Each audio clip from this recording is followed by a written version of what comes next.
Have you ever noticed how fast the world demands you to be? Faster answers, faster results, faster healing. And if you don't keep up, you feel like you're falling behind, like you're somehow failing at life. But what if I told you that's the biggest lie you've ever been sold? That rushing is what's breaking your mind, your heart, and your peace. And the real power, the real freedom, comes from something nobody talks about anymore: patience. The kind of patience that doesn't just help you wait nicely, but rewires your entire life. The kind that makes you stronger when others panic. The kind that lets you breathe when everyone else is drowning in pressure. The kind that quietly makes you unstoppable without anyone even noticing. Tonight, you're going to learn what most people will never understand. Not because it's complicated, but because real patience feels like rebellion in a world addicted to speed. And if you stay with me till the end, you'll wake up tomorrow with something rare in this world: a calm mind, a fearless heart, and a life that finally feels like it's yours. Are you ready? Let's begin. So, if patience is the quiet power the world forgot, then where does it really begin? Not at the finish line, not when everything finally works out. It begins in the waiting, in that restless space between starting something and seeing the result. The place where most people panic, quit, lash out, or numb themselves with distractions. But if there's one place where true peace is forged, it's there, right in the middle of progress, with nothing guaranteed. That's where we start. Most people only feel comfortable when they can see how things will end. They want the closure, the confirmation, the clean finish. But life rarely works like that. A dream can be halfway built. A healing process can take months. A conversation can end without resolution. And the mind, it hates that. It craves the next step, the answer, the finish line. So it tries to control, rush, obsess, and worry its way through the gap. But Buddhism teaches something radical. The space between intention and result is not a mistake. It's not a delay. It's not an error in timing. It's the real practice. It's where you meet the parts of yourself that only show up when nothing is certain. Waiting without wanting doesn't mean you stop caring. It means you stop gripping. It means you allow progress to unfold at its own pace without constantly demanding it prove itself. Think of a seed under the soil. The roots are growing long before you see a sprout. But if you dig it up every day to check its progress, you destroy the very growth you're hoping for. Life is like that. So many people kill their peace by overwatching what they've planted. They say they're being patient, but their mind is secretly whispering, "Why hasn't it happened yet?" That whisper is the beginning of suffering, and the more we listen to it, the more we start bargaining with the moment. If this goes well, I'll relax. If I get that answer, then I'll be calm. But real peace doesn't negotiate like that. It rests in the middle, even when the outcome is hidden. So how do you do it? How do you wait without falling into that craving trap? First, by becoming aware of your mental contracts. You might be telling yourself, "I'm okay with waiting, as long as it doesn't take too long." That's not patience. That's a ticking clock disguised as calm. Buddhism doesn't teach you to fake patience. It teaches you to dissolve the timer altogether. You start by sitting with the discomfort of not knowing. You don't push it away. You don't distract yourself. You simply breathe into it. You watch the thoughts rise. What if it never works out? What if I wasted my time? What if I look foolish? And instead of answering them, you observe them. Because those questions aren't actually asking for answers. They're testing your presence. Can you stay? Can you stay even when your brain throws every fear at you like darts? That's where the practice is. It's easy to wait when everything's going according to plan. But the real test is when things are messy, when the reply doesn't come, when the result is delayed, when the progress is invisible. That's when the old self wants to take over, the one that needs control, certainty, speed. But that self is built on fear, and patience dismantles it piece by piece. Every time you sit in that uncomfortable silence and refuse to rush it, you're building something stronger than control. You're building trust, not blind hope, not toxic positivity, but deep, grounded trust that even without answers, something sacred is unfolding. This is why so many people give up right before things shift. Not because they're weak, but because they weren't taught how to handle the in-between. They were taught to chase dopamine, not peace. They were taught to reward speed, not presence. But the Buddhist path flips all of that. It teaches that the most important moments of growth happen when nothing external is happening at all. Just you, your breath, and the silence of not yet. That's where the mind wants to run. That's where craving tries to hijack the moment, and that's exactly where you sit. Not to win, not to fix, just to be. Letting go of craving doesn't mean you stop wanting good things.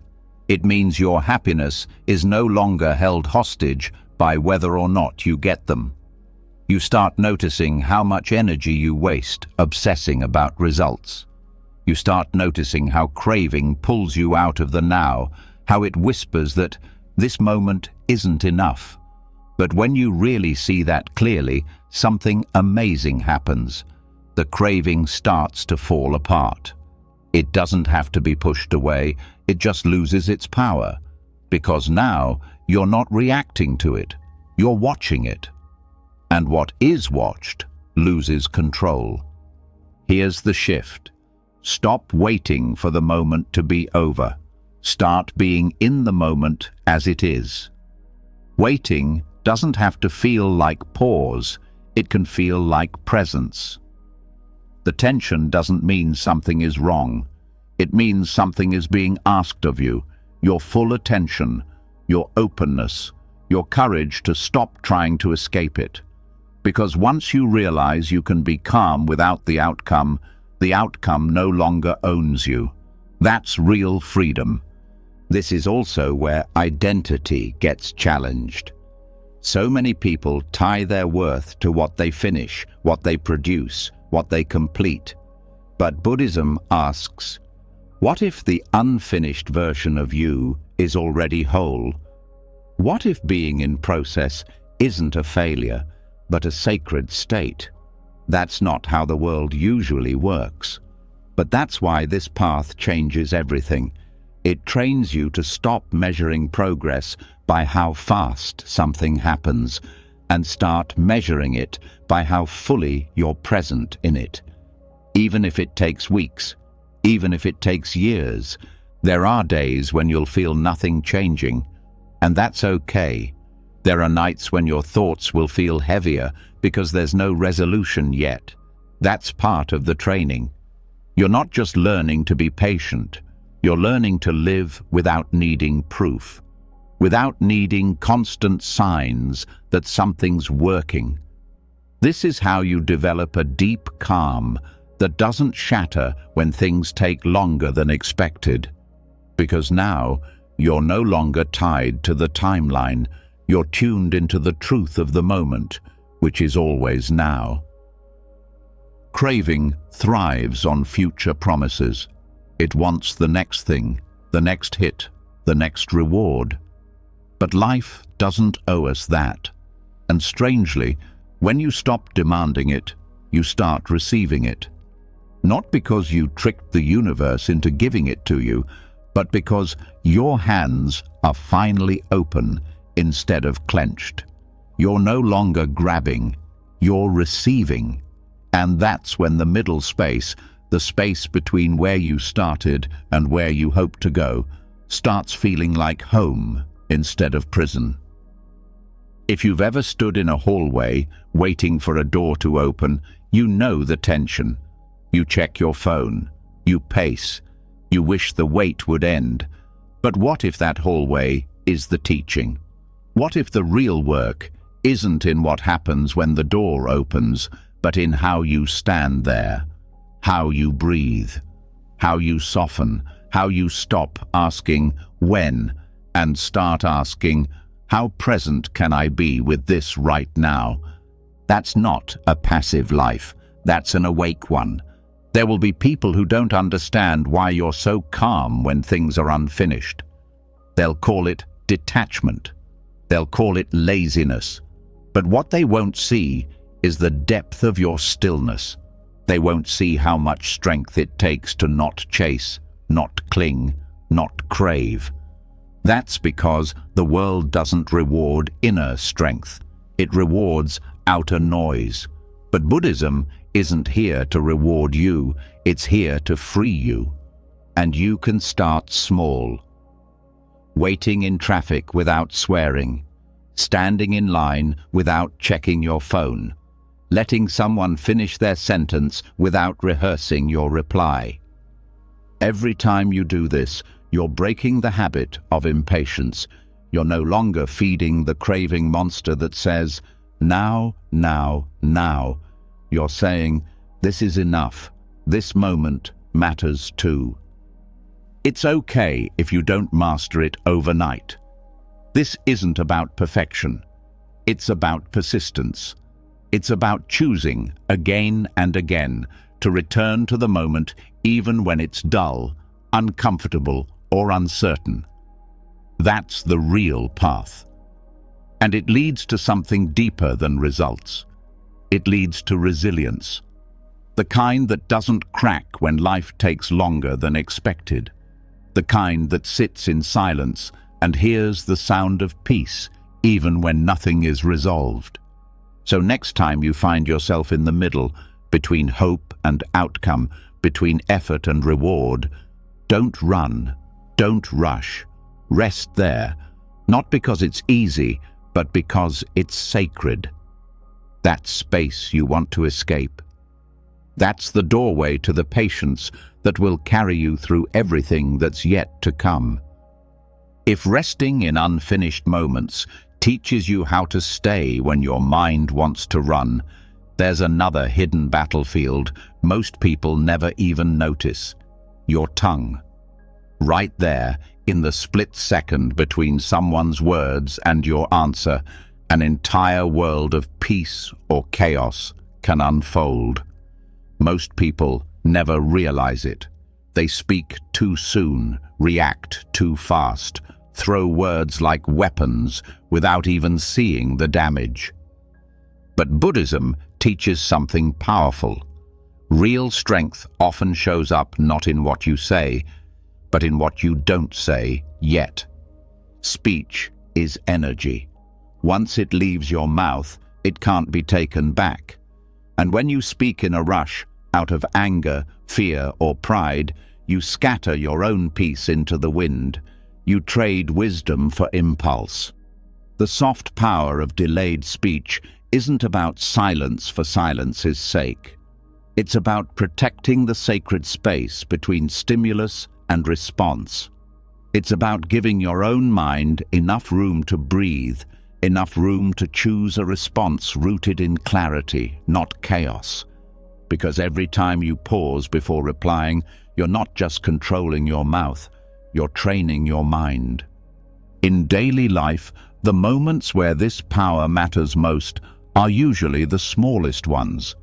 Someone insults you, someone misunderstands you, someone demands an answer when you're not ready, and the old habit wants to jump in, defend, attack, explain, justify. That rush to speak is pure survival instinct. But survival isn't the same as wisdom. Buddhism invites you to feel the heat rise in your chest, the urge to prove yourself and not move right away, to hold the fire without throwing it. There's a kind of magic that happens in the pause. In that tiny delay, you have a choice. You can repeat the old pattern, lash out, defend, escalate, or you can let the moment open up like a flower. You can feel the emotion without being hijacked by it. You can ask yourself, is what I'm about to say true? Is it necessary? Is it kind? These three questions come from ancient Buddhist teachings, and they aren't just moral advice. They are weapons against mindless suffering. True delayed speech doesn't mean bottling up your truth. It means waiting until the mind is clear enough to offer it in a way that heals, not harms. Speaking from the smoke of anger only spreads more fire. Speaking from the stillness of understanding plants seeds instead of grenades. That's why a delayed response isn't weakness, it's supreme intelligence. It's the art of choosing when others are trapped in automatic reaction. You can practice this every day. Start by noticing the first wave of words that want to come out when you're triggered. Don't judge them. Don't shame yourself. Just notice. What's the flavor? Is it defense? Is it attack? Is it panic? Just seeing the flavor gives you power. It moves you from being trapped inside the emotion to witnessing it from a wider space. And once you witness it, you can choose differently. Sometimes, delayed speech looks like simply taking a breath before replying. That breath is not empty. It's a bridge. It's a bridge between the old self who reacts and the new self who responds. It's a moment where wisdom can whisper what anger would never let you hear. In a world that worships quick comebacks and clever clapbacks, this slow grace is revolutionary. And don't be fooled. The delay can be just a second or two. It doesn't have to be dramatic. You don't have to sit there in awkward silence for 10 minutes. A single deep breath, a slight lowering of the shoulders, a quiet checking in with yourself. That's enough to shift the whole energy of a conversation. The more you practice, the more you'll see how much unnecessary suffering comes from rushed words. How many fights could have been softened? How many relationships could have been healed? How many self-inflicted wounds could have been avoided, all by waiting a little longer before opening your mouth? But this isn't just about external peace. It's about internal peace too. Every time you delay your speech wisely, you're protecting your own nervous system. When you speak from anger, you inflame yourself, not just the other person. Your heart races, your body tightens, your mind gets flooded with regrets. But when you pause, even briefly, you give yourself a shield. You refuse to be dragged into storms you didn't start, or at least you refuse to throw fuel on them. Buddhism teaches that wise speech is one of the 8 steps on the Noble Eightfold Path, the roadmap to ending suffering. And wise speech isn't just about telling the truth. It's about speaking at the right time, with the right intention, and sometimes not speaking at all. Silence, when it comes from strength, not fear, is one of the highest forms of communication. And here's the deeper secret. Delayed speech doesn't just protect you in conflicts. It also deepens your love. When someone you care about says something that hits a nerve, your first reaction might be to correct them, defend yourself, or shut down. But if you pause, if you let the initial hurt rise and fall without reacting, you open a door. You give space for understanding to grow where there would have been walls. This discipline is like training a wild horse. At first, your mind bucks and kicks and wants to run wild. It hates waiting. It hates not expressing every impulse instantly, but slowly, with kindness and practice, it softens. It learns to stay still for a moment longer, and in that stillness, you find the real you, not the knee-jerk version, not the fear-driven version, but the you that can choose. In a conversation, the first words that come to your mind are often from your wounds, not your wisdom. But if you wait, if you delay even a heartbeat, you give your wisdom time to catch up. And what a gift that is. For you, for the person you're speaking to, for the world you're building one conversation at a time. Another hidden benefit of delayed speech is that it makes you a better listener.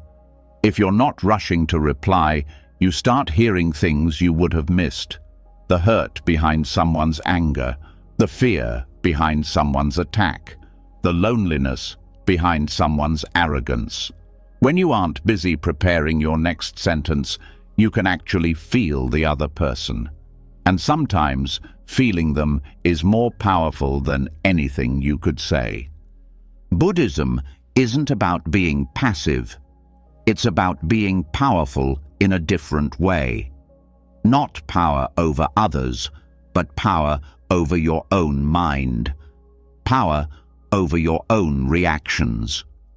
Delayed speech is like holding a sword in a world that only knows how to throw stones.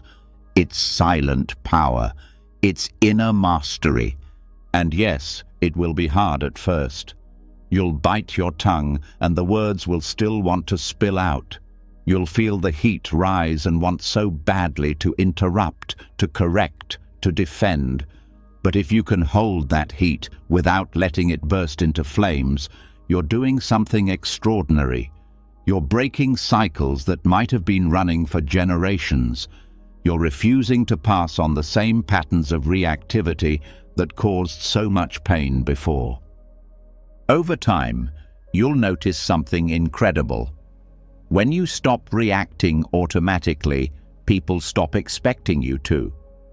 Conversations become calmer. Trust grows. Respect deepens.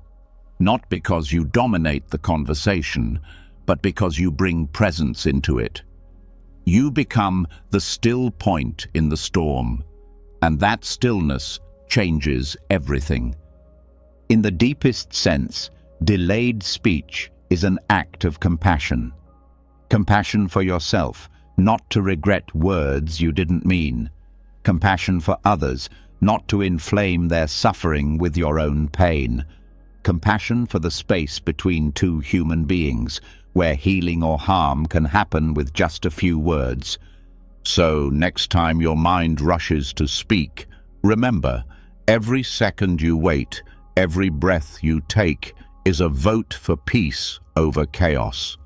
It's a seed planted in the soil of wisdom, and those seeds, they grow into forests of strength, patience, and clarity that not even the strongest storm can tear down. You don't need to be perfect. You just need to pause, to choose, to wait.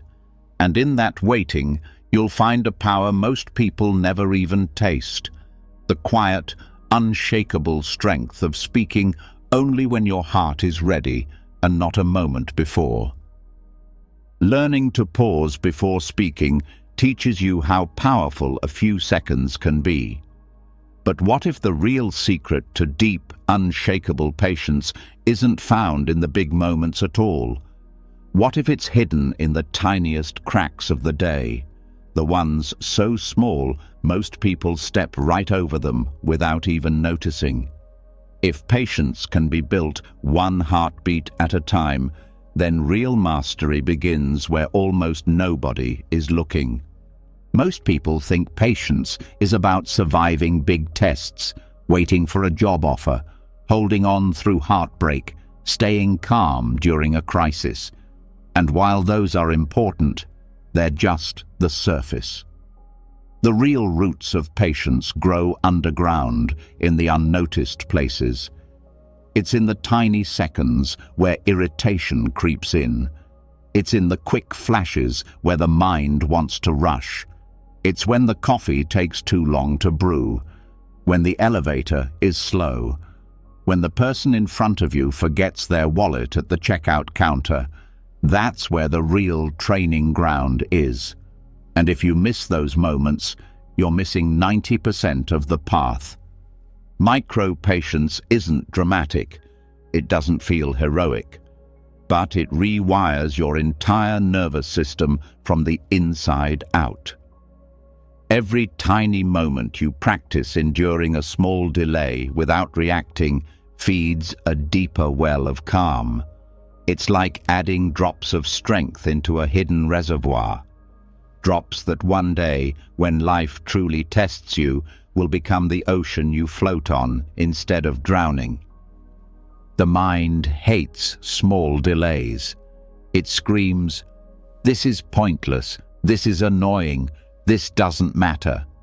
But it does matter, because how you meet the small delays is exactly how you'll meet the big ones. If you can't handle waiting an extra 30 seconds at a red light without stewing in anger, how will you handle waiting 6 months for healing? If you can't stand being put on hold for 3 minutes, how will you endure the uncertainty of a dream still unfolding? The mind practices what it repeats. If it practices impatience 100 times a day in small ways, it won't suddenly find patience when it counts. That's like expecting to run a marathon after sitting on the couch for years. The discipline of micro-patience is about catching those tiny, everyday moments and using them as your gym. So, how do you start? First, you shift your focus. You begin to see daily life not as an obstacle course of annoyances, but as a field of opportunities. Every minor delay is now a training session. Every line, every slow web page, every please hold is a secret invitation to practice. You don't have to go looking for patience challenges. Life serves them up on a silver platter every single day. When you notice the tension rising, the foot tapping, the sigh escaping, the fingers drumming, pause. Feel it. Watch it. Don't shove it down. Don't pretend it's not there. Let the irritation rise, peak, and pass without following it, without feeding it. That moment, that simple act, is micro-patience, and it's stronger than it looks. In Buddhism, mindfulness means seeing clearly without judgment. Micro-patience is mindfulness in motion. It's seeing the urge to rush, naming it, and choosing stillness instead. Not because you're forcing yourself, not because you're pretending not to care, but because you know the truth. Rushing won't make life come faster. Complaining won't make waiting easier. Only presence makes time feel lighter. It's also important to remember that micro-patience is not about becoming numb. You don't have to pretend you love waiting. You don't have to plaster a fake smile on your face every time things slow down. It's enough to simply stay present with the discomfort without letting it control you. To breathe through the tightness, to soften where the body wants to harden, to stay open when the mind wants to close. A powerful technique is to anchor your awareness in your breath during small delays. Stuck at a red light? Feel the inhale and exhale. Waiting for your tea to steep? Notice the weight of your body on the floor. On hold with customer service? Feel the air moving in and out of your nostrils. These tiny shifts keep you rooted. They turn wasted minutes into moments of practice, and over time, your brain starts to associate delay with calm instead of frustration. The same minutes pass, but your inner life is transformed. Another key is reframing the story you tell yourself. Most people meet small delays with stories like, "This is wasting my time," or "This is so annoying." But you can choose different words. You can say, "This is my patience practice. This is my training ground. This is where I grow." Language shapes perception. Change the story and you change the experience. You can even bring a sense of lightness to it. Smile when you notice impatience bubbling up. Laugh gently at how dramatic the mind can be. It wanted everything to move exactly according to its plan. It thought it could control the universe. And here you are, stuck behind a slow walker. Isn't that a bit funny? Humor softens the ego's grip. It reminds you not to take your own frustrations so seriously. Sometimes the delays aren't external. They're internal. A task takes longer than expected. Your energy dips. Your emotions move slower than your plans. Micro-patience with yourself is just as vital. When you stumble, when your progress is slower than your ambition, that's when the real test begins. Can you wait for your own growth without self-punishment? Can you give yourself the same kindness you're learning to give the world? Practicing micro-patience also reveals hidden impatiences you didn't even know you had. You realize how often you interrupt people, how often you rush meals, how often you try to speed up emotions that need time to process.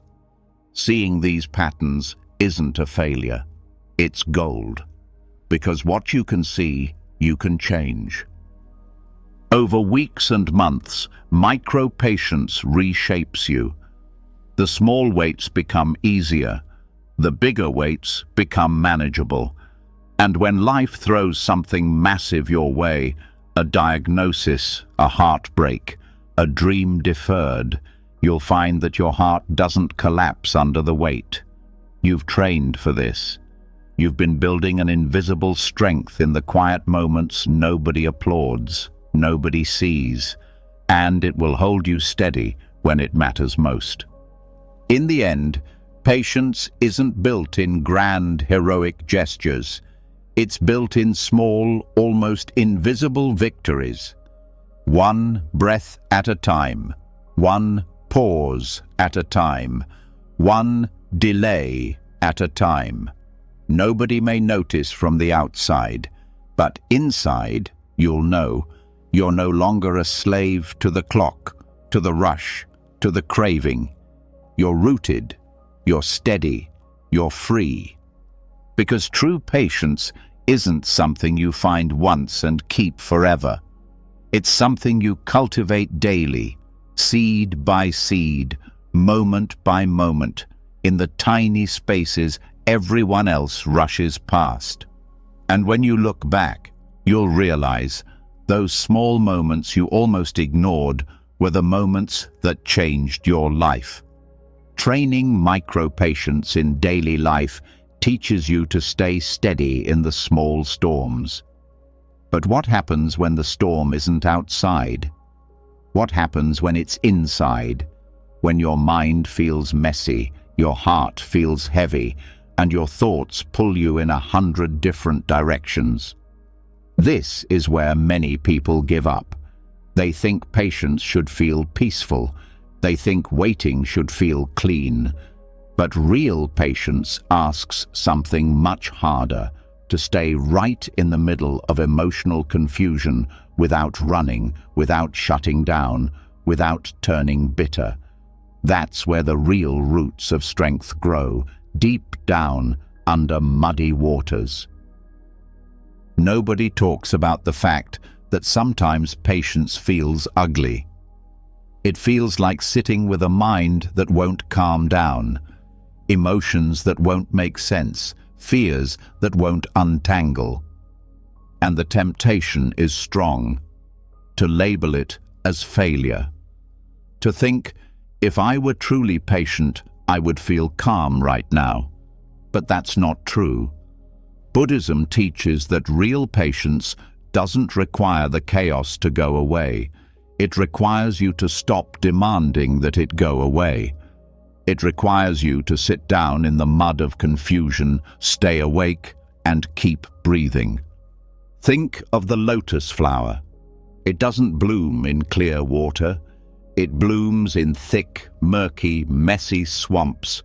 Its roots sink deep into mud most people would call dirty, ugly, worthless. And yet, from that mud, something sacred rises. That's how inner patience works too. It doesn't come from life being neat and predictable. It comes from learning to sit inside the unknown, inside the contradictions, inside the mess, and still hold your center. Most people only know how to be patient when they feel in control. But when the emotions get tangled, grief mixing with anger, sadness mixing with fear, patience seems to vanish. The mind wants to sort it all out immediately. It wants answers. It wants clarity. It wants to fix. But real growth often means standing inside that emotional fog with no clear answers, no clear exits, and still choosing not to panic. This doesn't mean you become passive or numb. It means you build the kind of patience that doesn't need instant relief to stay grounded. You learn to sit with the tight chest, the restless thoughts, the aching doubts, and instead of escaping, you offer yourself compassion. You say, "It's okay not to be okay right now." That simple phrase is a bridge back to yourself. Because confusion isn't a mistake. It's part of the human experience, and the more you fight it, the deeper you sink. Buddhism often talks about the difference between pain and suffering. Pain is inevitable. Loss, change, uncertainty. But suffering is what we add on top when we refuse to accept what's happening. When you try to force emotional clarity before it's ready, you suffer. When you demand that sadness leave before it's finished teaching you, you suffer.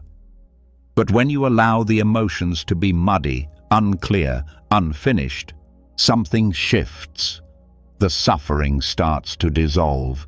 Patience in confusion looks like choosing to stay open when your mind wants to slam the door shut. It looks like breathing when the thoughts tell you to run. It looks like listening to your heart when it's speaking in a language you don't fully understand yet. And trusting that even if you don't know the answers now, you are still moving forward. Sometimes the mind will try to convince you that if you're confused, you're broken. That if you don't have clarity, you're failing. But that's a lie born from fear. Confusion is not the enemy. It's a sign that your old understanding is being stretched beyond its limits. That you're growing into a bigger version of yourself, one that can hold more complexity, more depth, more truth. Think about it. Every major transformation in life is preceded by confusion. Before a big decision, confusion. Before a personal breakthrough, confusion. Before forgiveness, before acceptance, before growth, always confusion. It's the natural shaking of the foundation before a new structure can be built. It's not proof you're lost. It's proof you're on sacred ground. Patience here means being willing to stay with the unanswered questions, to resist the urge to rush toward a fake certainty. Quick answers often create false peace. True peace grows slowly, painfully, beautifully in the middle of questions that don't have easy resolutions. And when you realize that, you stop rushing to fix your emotions. You start trusting that what feels messy now is preparing you for a clearer future you can't even imagine yet. One powerful practice is to name what you're feeling without judgment, not to analyze it, not to fix it, just to notice. I feel anxious. I feel sad. I feel confused. Giving language to the emotional mud helps you hold it without drowning in it. It creates a tiny space between you and the feeling, a space where patience can root itself. Another practice is to slow everything down. When confusion rises, the instinct is to speed up, to talk faster, move faster, think faster. But that only makes the mud thicker. Instead, slow your breathing, slow your walking, slow your speaking. Move as if you were carrying something fragile inside you, because you are. That slowness allows your nervous system to stay regulated even when your emotions feel wild. It's also crucial to resist labeling the confusion as bad or wrong. Emotions are not moral failures. They are signals. They are weather patterns passing through your inner sky. You wouldn't hate the rain for falling. You wouldn't blame the wind for blowing. So why blame yourself for feeling mixed up? Patience means allowing the emotional weather to shift in its own time without trying to force sunshine out of a thunderstorm. And remember, clarity often comes quietly, not in a lightning bolt, not in a grand epiphany, but in small whispers that you only hear when you're not rushing to find them. Patience in confusion creates the space where those whispers can reach you. The longer you stay present with the mud, the deeper your roots grow. And when clarity finally blooms, it will not be shallow. It will be the kind of understanding that can't be shaken by the next storm. You will also find that sitting with emotional confusion makes you more compassionate toward others. When you know what it feels like to sit in your own mess without easy answers, you stop demanding neatness from the people around you. You stop expecting them to have it all figured out. You give them space to be messy too. And that space is one of the greatest gifts you can offer in a world that constantly pressures people to pretend they're fine. There's a saying in Buddhism, the lotus grows in muddy water. Not despite the mud, because of it. Without the mud, there would be no flower. Without confusion, there would be no deep understanding. Without emotional chaos, there would be no resilience, no wisdom, no tenderness. So next time you find yourself knee-deep in confusion, heart heavy with mixed feelings, mind clouded with uncertainty, don't fight it, don't rush it, don't hate it. Sit with it, breathe with it. Trust that just like the lotus, something beautiful is growing out of this mess, even if you can't see it yet. Patience isn't neat, it isn't easy, but it's real. And it's in the middle of the emotional mud that the strongest, most radiant parts of you are born. When you learn to stay patient through your own emotional mess, something unexpected begins to happen. You start seeing everyone else's chaos more clearly too. But not just as noise, not just as drama, as reflection, as mirror. The people who annoy you the most, who make you feel restless, irritated, or even furious, they often carry the same restlessness you haven't yet faced within yourself. And what if every time someone else's impatience triggered you, it wasn't just about them, it was pointing directly at something you needed to see? This is where the path deepens. Most people respond to annoying energy with one of two things: fight or flight. They either push back, "Why is this person so frustrating?" or they try to avoid, "I just can't deal with them right now." But Buddhism offers a third way. Observe the trigger, follow it inward, because what irritates you in others often reveals where your own patience still has cracks. Think about it. Why does one person's impatience ruin your peace while someone else's doesn't? It's not just their behavior. It's the way your nervous system interprets that behavior. It's the way your story latches onto it. You might tell yourself, "They're being rude," or "They have no control," or "They're making everything worse." And maybe that's true on the surface, but look deeper. What's really being stirred in you? Maybe their restlessness reflects a part of yourself that you haven't yet accepted.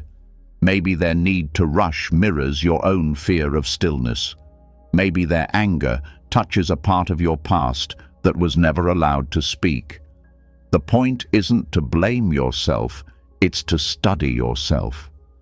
Their behavior becomes a map, not a mess. A mirror, not a monster. This doesn't mean you excuse every rude or reckless person who crosses your path. It means you use each interaction as a chance to sharpen your awareness, not to obsess over what they did wrong, but to ask what their behavior awakens in you. Because that space between "they're annoying" and "why does this bother me" is where real growth begins. Here's an example.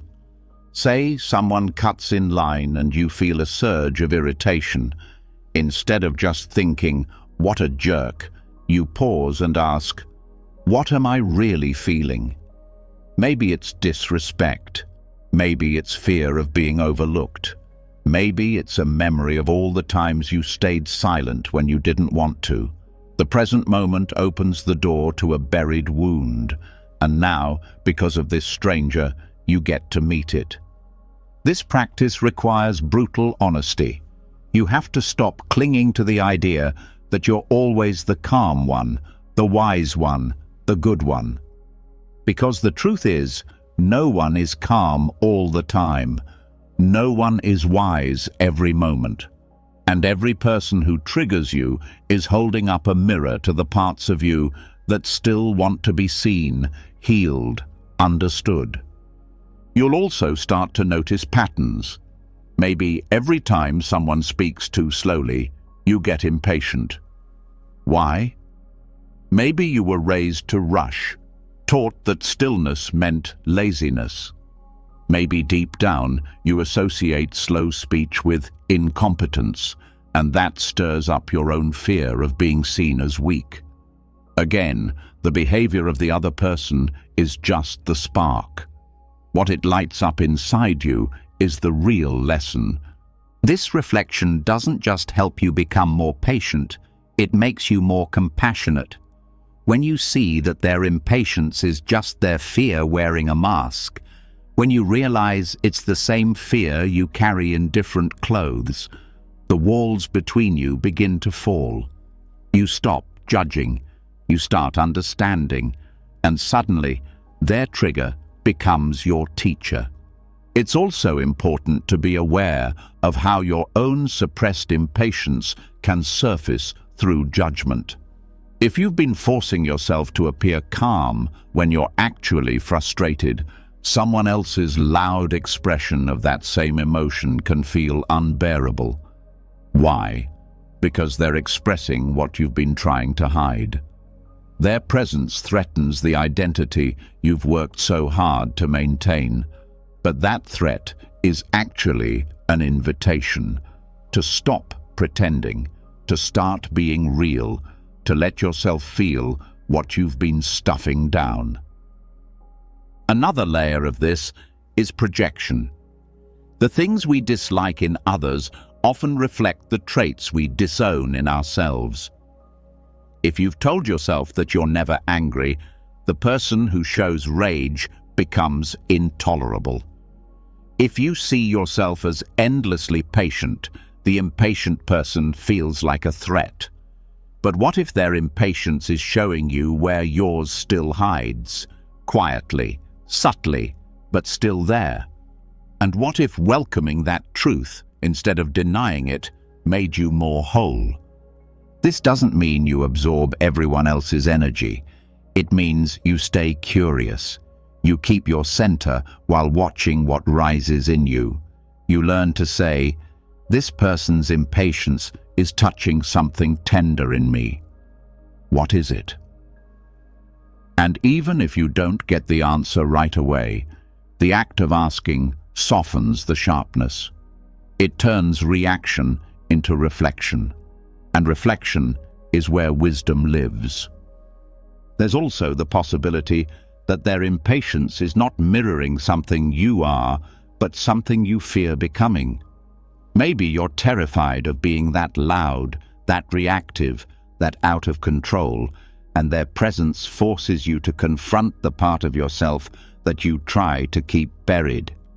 This is shadow work, and shadow work is essential if you want real patience, not just a mask of politeness, but a deep, rooted calm that doesn't depend on everyone around you behaving perfectly. The more you practice this, the less fragile your peace becomes. You stop being thrown off by every personality you don't like. You stop needing the world to be quiet for you to stay calm. Because now, even in the noise, even in the fire, you have an anchor. You're not just reacting, you're watching, you're learning, you're growing. And here's the most surprising part. The more you use others' impatience as a mirror, the more you'll start to feel gratitude. Yes, gratitude, because each of those difficult people helped you see something in yourself, something you might have missed, something you needed.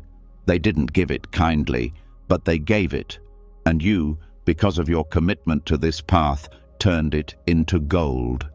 This doesn't mean you should stay in toxic situations or let people walk all over you. Boundaries matter, but when you set boundaries, you do it from clarity, not from emotional reactivity. You don't scream to protect yourself. You speak clearly because you've already done the inner work. You've seen the mirror, you've honored it, and now you can act with wisdom, not just defense. Eventually, your view of annoying people shifts completely. You no longer see them as enemies of your peace.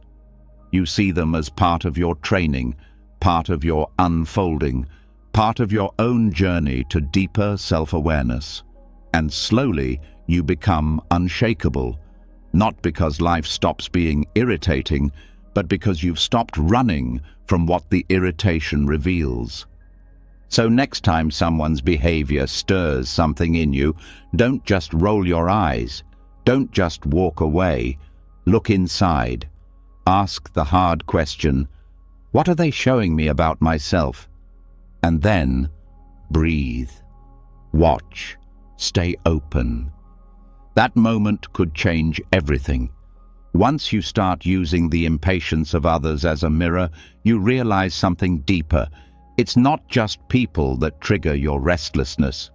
Sometimes it's the invisible clock you carry inside, that silent pressure screaming that you're behind, that you should have achieved more by now, that you're running out of time. But what if that clock is a lie? What if the panic it creates is the very thing keeping you from peace? If you've ever felt like you're racing through life but never arriving, this is the lesson your nervous system has been waiting for. Most people don't even realize they live inside a prison made of deadlines they created themselves. Deadlines for success, deadlines for healing, Deadlines for clarity, purpose, love, stability. By 30, I should have this. By next month, I need that. By tomorrow, I'll feel better. And every time life doesn't meet the schedule, frustration builds. But Buddhism teaches something radical. Time is not your enemy. The attachment to time is. The idea that your life needs to move at a certain speed in order to be okay, that's the cage. This isn't about ignoring responsibilities or quitting your job. It's about seeing how much suffering comes from racing toward the future instead of resting in the present. There's a difference between external time and psychological time. The external world has clocks and calendars, but inside, time moves differently. Grief takes longer than expected. Growth unfolds on its own terms. Insight doesn't follow appointments, and trying to rush the inner world only deepens the pain. Think about the pressure you feel when things take longer than you hoped. Where does it come from? Often, it's not from reality. It's from comparison, from stories you've absorbed, from false expectations rooted in fear. I should have healed by now. I should be over this. I should have figured it all out already. But according to who? According to what? These aren't natural truths. They're inherited timelines. And the moment you start believing them, you start running. But the finish line keeps moving. You never feel done, never feel enough, never feel still. That's the trap of psychological deadlines.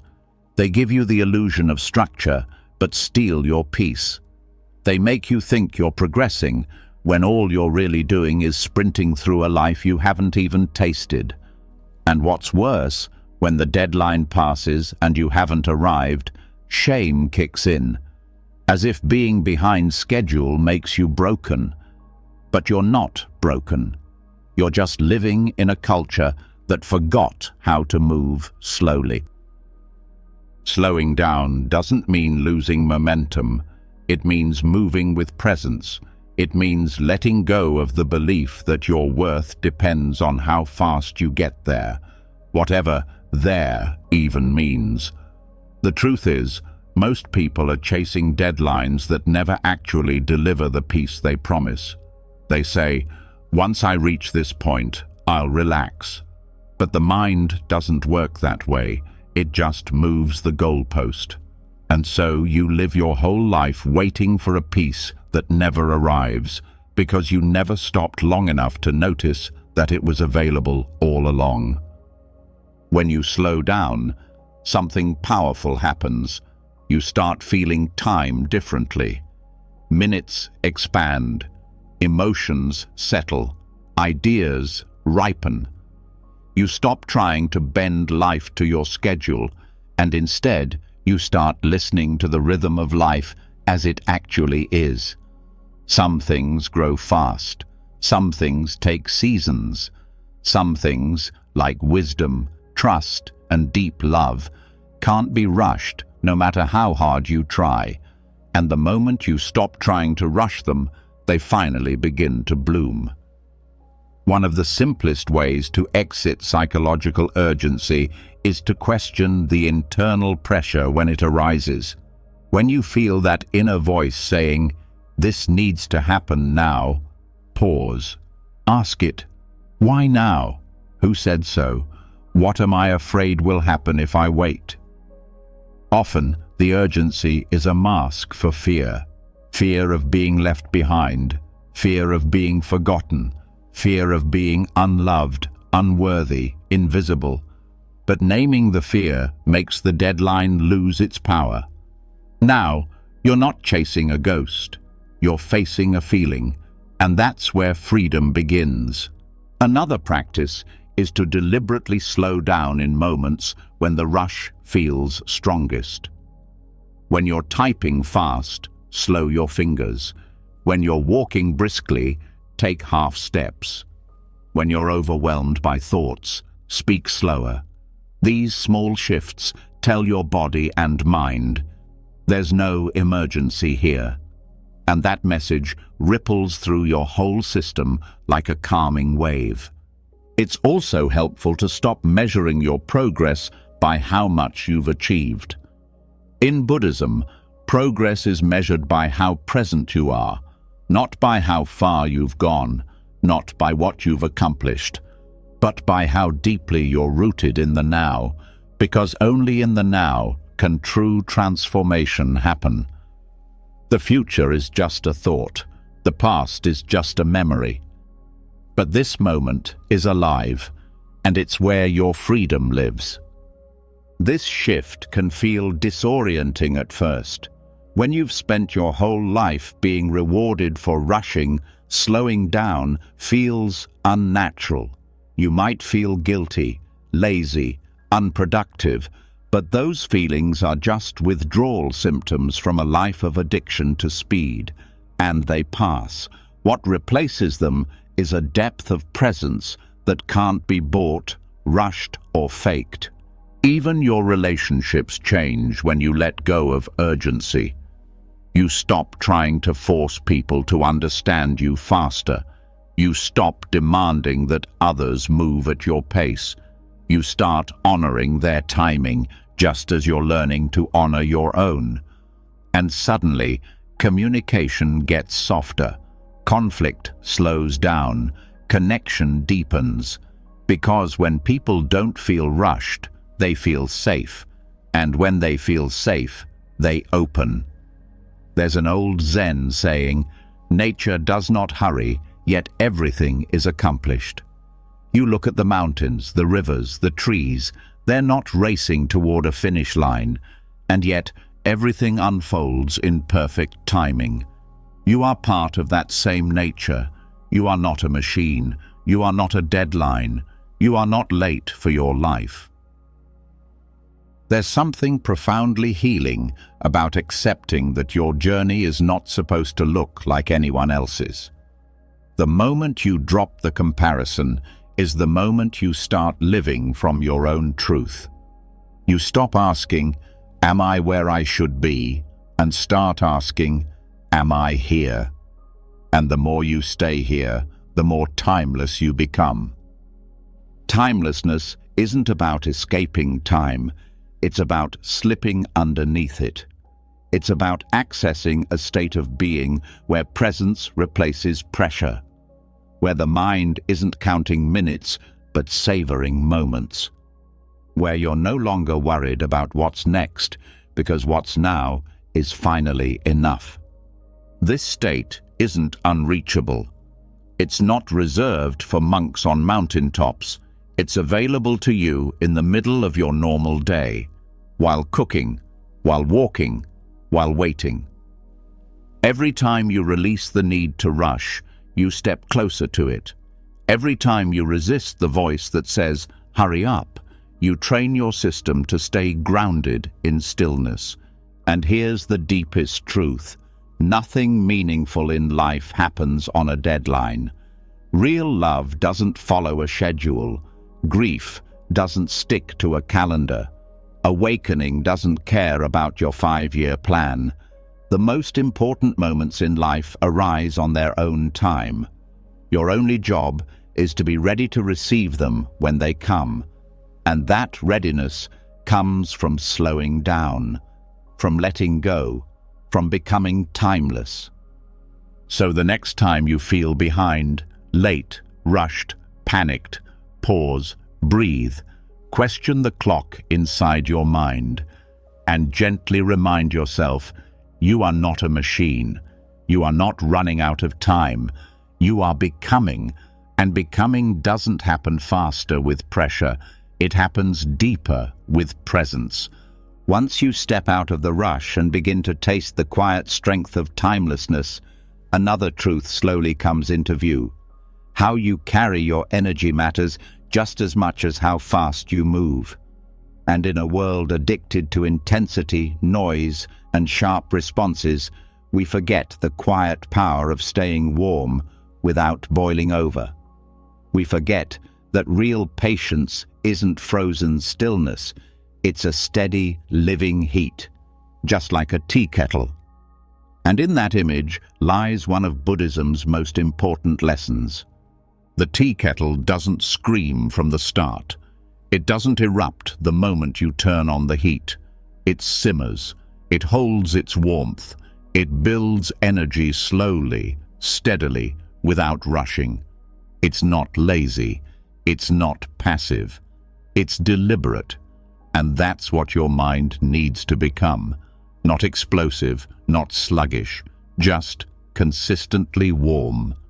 A tea kettle mind is one that knows how to generate sustainable strength, not because it burns hottest, but because it knows how to hold its heat over time. Anger is like sharp boiling. It flashes quickly. It's loud, aggressive, and then it crashes.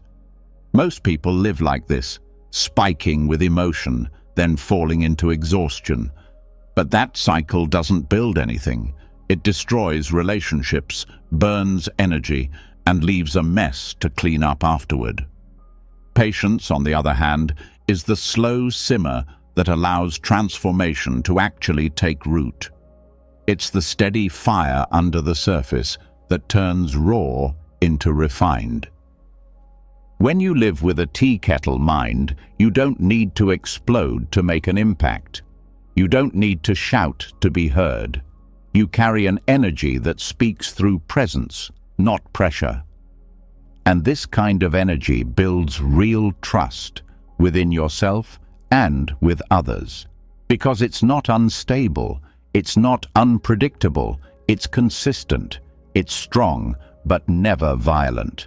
The problem is, we've been taught that only dramatic energy gets results, that the loudest person in the room wins, that urgency means importance, that pressure means progress. But Buddhism flips this thinking completely. It teaches that the calm, consistent flame does more than any violent burst ever could. A single steady action, repeated with awareness, is more powerful than 1,000 intense reactions fueled by frustration. Living like this starts with how you manage your emotions. When anger rises, you notice it, but you don't serve it. You let it rise, like the temperature in a kettle, but you don't let it boil over. You breathe through the tension, you stay with the heat, and instead of erupting, you transform it. You turn the fire inward, not to hurt yourself, but to refine yourself.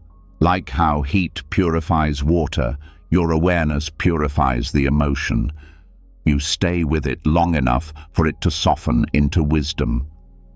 This doesn't mean you suppress how you feel. It means you learn to hold it without being ruled by it. Holding heat isn't weakness, it's strength in disguise. It means you have the capacity to endure the discomfort without needing to dump it onto someone else. And that, right there, is emotional maturity. The difference between someone who's reactive and someone who's truly grounded. You can practice this every day in subtle ways. When something frustrates you, before reacting, feel the heat in your body. Notice where it rises. The chest, the neck, the stomach. Let it be there. Breathe into it. Don't label it as wrong. Just hold it like a tea kettle holds its warmth, quietly, firmly. And in that holding, you'll feel your mind begin to settle. You'll find that you don't need to yell or snap or prove your point. You've already won the battle by not boiling over. This approach also helps you make better decisions. When your mind isn't flaring up with emotion, it can see more clearly. You're not reacting to surface impulses. You're responding from depth. That changes everything. How you talk to your partner, how you handle stress at work, how you speak to yourself when you're hurting. With a simmering mind, even tough conversations lose their edge. You're not fighting for control. You're speaking from calm, and that calm carries a weight people feel without you having to push it. Even your motivation shifts. Instead of chasing goals with panic and pressure, you move toward them with steady intention. You no longer need the rush of a deadline to get started. You don't crash into burnout 2 weeks in, because you're not trying to force the fire. You're feeding it gently, consistently, with patience. Like a slow-cooking meal, your effort becomes rich, grounded, and nourishing. It also means you can last longer in difficult situations without falling apart. The person who burns out is rarely the one who lacks passion. It's the one who keeps trying to boil every situation with intensity. But intensity is a terrible fuel source. It runs out fast. Then you're left with nothing. But when your energy is built on gentle simmering, you don't collapse at the first sign of struggle. You endure, you adjust, you remain. A tea kettle mind also protects your relationships. So many arguments happen not because people truly disagree, but because they meet each other with boiling minds.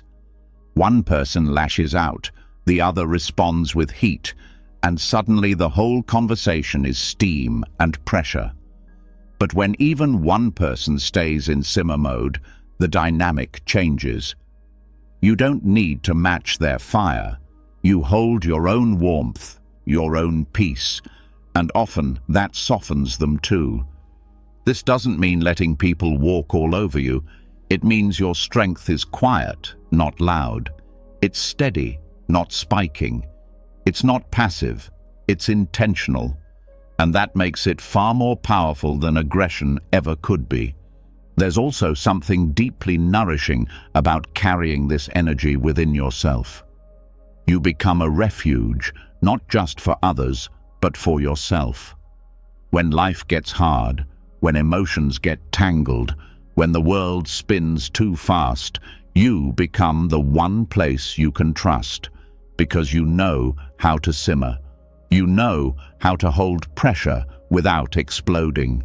You've built that capacity, one moment at a time, through your own breath, your own awareness, your own discipline. This energy even starts to change how people experience you. They feel safer around you. They open up more. They trust you more, not because you say all the right things, but because your energy is safe, steady, not full of sharp edges or sudden temperature spikes. You become the calm in the room, the kettle that never boils over. And in that calm, something sacred grows. Wisdom, real wisdom.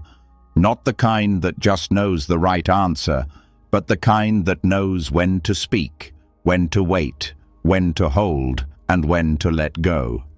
That wisdom doesn't come from books. It comes from presence, from patience, from heat that never had to scream to be felt.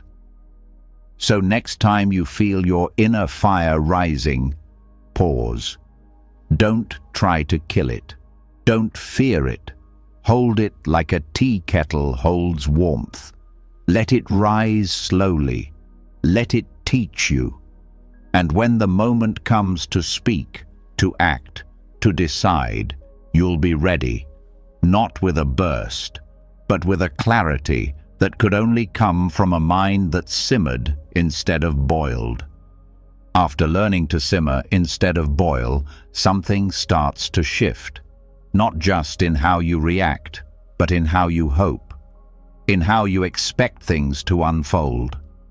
And this is where a deeper kind of impatience starts to surface. It's not loud, it's not angry, it's subtle. It hides behind the smile of the spiritual seeker. It wears the robe of effort, meditation, kindness, discipline. But behind all of that, a quiet hunger, a wish to be rewarded, a hope that says, I'm doing the right things, so why don't I feel peaceful yet? This is the trap we step into when we treat karma like a vending machine. People step onto the spiritual path with good intentions. They want to grow, they want to heal, they want to be free from pain. And somewhere along the line, they start to believe that if they meditate enough, read enough, forgive enough, they'll get something back. They expect calm, they expect insight, they expect life to respond like a fair transaction. But life doesn't operate like a business contract. It's not, you put in X effort, get Y result. Especially not on a timeline the mind approves of. That's not how karma works. Karma means cause and effect, yes. But it doesn't mean control. It doesn't mean guaranteed outcomes. It doesn't mean instant results wrapped in enlightenment bows. Karma is subtle. It ripens when it's ready. It unfolds according to conditions far beyond what the ego can predict. The moment we expect spiritual practice to pay us back on demand, we stop practicing. We start bargaining. That bargaining is so sneaky. You might sit in meditation thinking, okay, I'm breathing, I'm being present, I'm letting go. So where's the peace? You might show compassion and secretly think, when will this kindness finally come back to me? You might chant mantras or read sutras and silently expect a reward for it all. But that expectation is just another form of craving. It's craving dressed in robes. And the moment craving enters, suffering follows. One of the hardest truths in spiritual growth is this: you're not entitled to feel good just because you're doing the work. That's the ego's logic, not wisdom. True practice asks you to keep showing up even when nothing seems to change, even when the insights don't land, even when the peace doesn't come. Because that's when your practice becomes real, not when it's easy, not when it's rewarding, but when it's empty, when it asks everything of you and offers nothing in return, yet. This doesn't mean the path is pointless. It means the path is honest, and honesty is slow. Just like a tree takes years to bear fruit, your spiritual work takes time to ripen.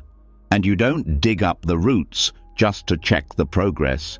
You water, you wait, you trust.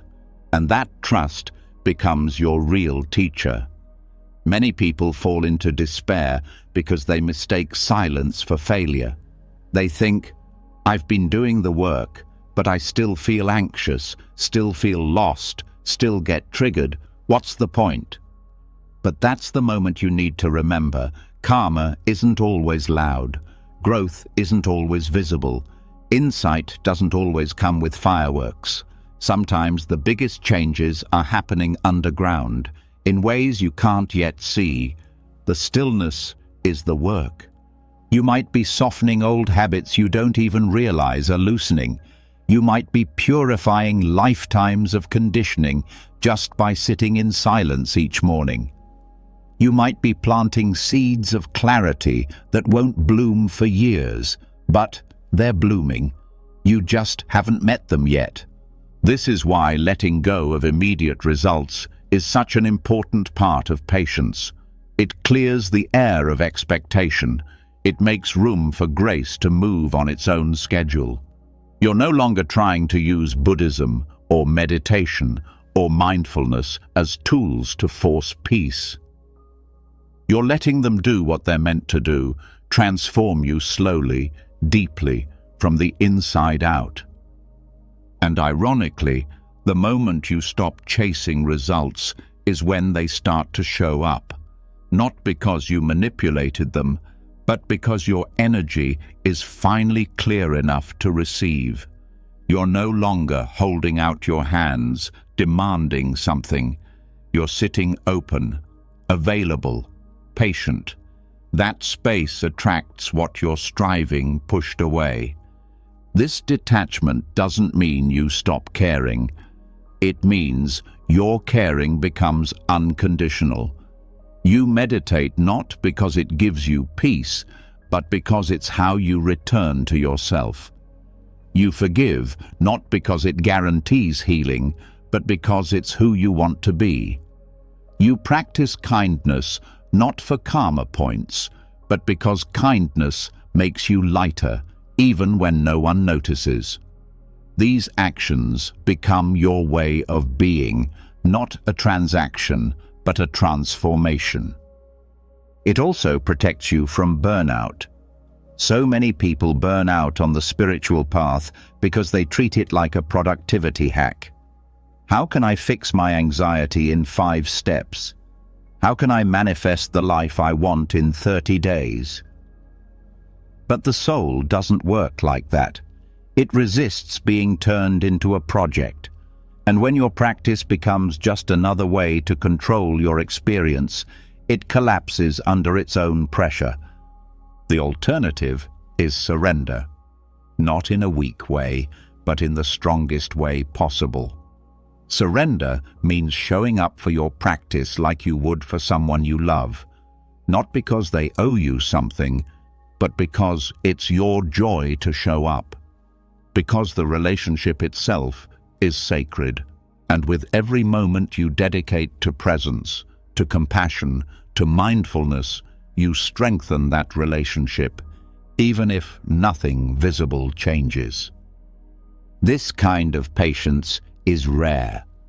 It's the patience of monks who sit for decades, of seekers who keep walking even when the path disappears into fog, of people who smile without needing a reason and love without needing applause.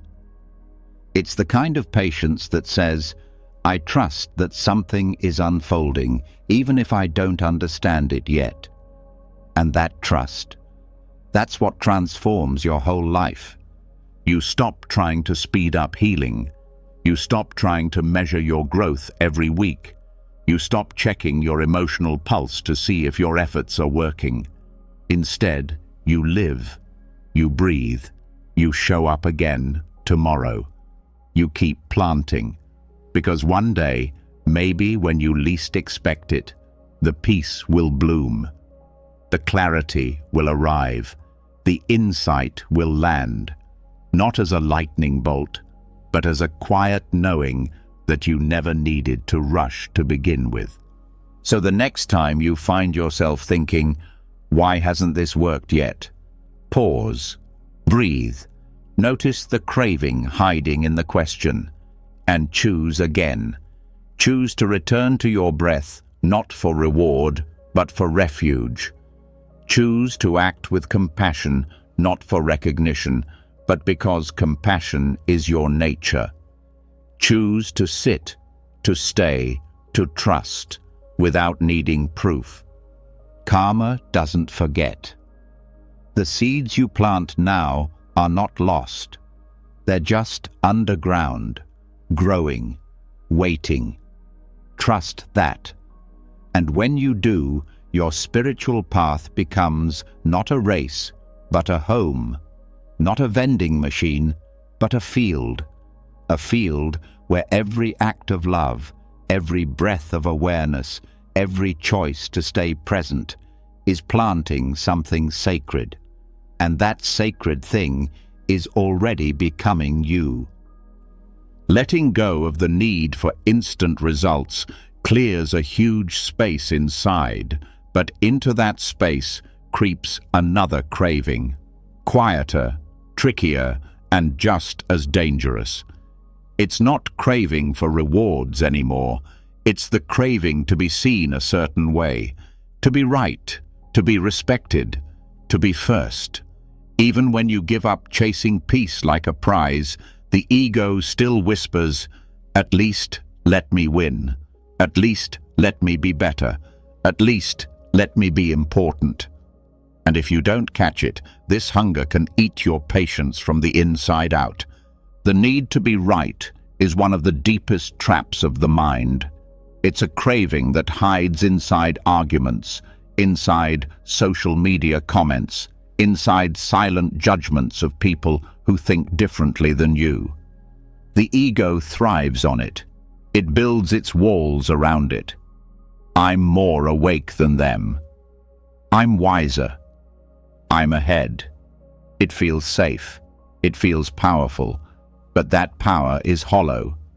And the more you feed it, the more you lose your real strength. Learning to starve. This hunger is one of the most difficult forms of patience you'll ever face, because it feels like you're losing something when you let it go. It feels like you're giving up ground. It feels like you're letting someone else win. But Buddhism teaches that true victory doesn't come from proving you're right. It comes from becoming free from the need to prove anything at all. Most arguments, most suffering between people boil down to this. One or both parties need to be seen as right. They need their view validated. They need their position defended. And because of that need, the conversation stops being about understanding. It becomes a battlefield. Words become weapons. Listening becomes waiting for your turn to strike. And nobody actually hears anything. Nobody grows. The real power is in staying steady when your ego screams to jump in. When someone misunderstands you, and instead of rushing to correct them, you breathe. When someone accuses you unfairly, and instead of attacking back, you stay rooted. When you know you could argue and win, but you choose not to, because you've seen that winning the argument would cost you something far more precious, your peace. This doesn't mean you let lies stand unchallenged when truth matters. It means you pick your battles from wisdom, not from wounded pride. It means you stop letting your ego trick you into thinking every disagreement is a threat to your existence. It's not. You are bigger than any misunderstanding. You are deeper than any accusation. You are wider than any momentary clash. When the ego doesn't get fed, it throws tantrums inside you. It stirs up urgency. Say something. Defend yourself. Show them they're wrong. But if you can endure that inner fire without feeding it, something extraordinary happens. The fire burns out. The craving dissolves. And underneath, you find a kind of patience that's almost impossible to disturb. This is the patience of great teachers, the patience of people who can sit through insult, misunderstanding, even mockery, without losing their center. Not because they are numb, but because they no longer need external validation to feel secure. Their security comes from within, from a peace that no praise or blame can touch. Training yourself in this way begins with awareness. You start noticing when the need to be right rises. You feel it in the tightening of your stomach, the heat in your chest, the rush of thoughts preparing your defense. You don't shame yourself for it. You don't fight it. You just notice it. There's my ego, hungry again. And you breathe.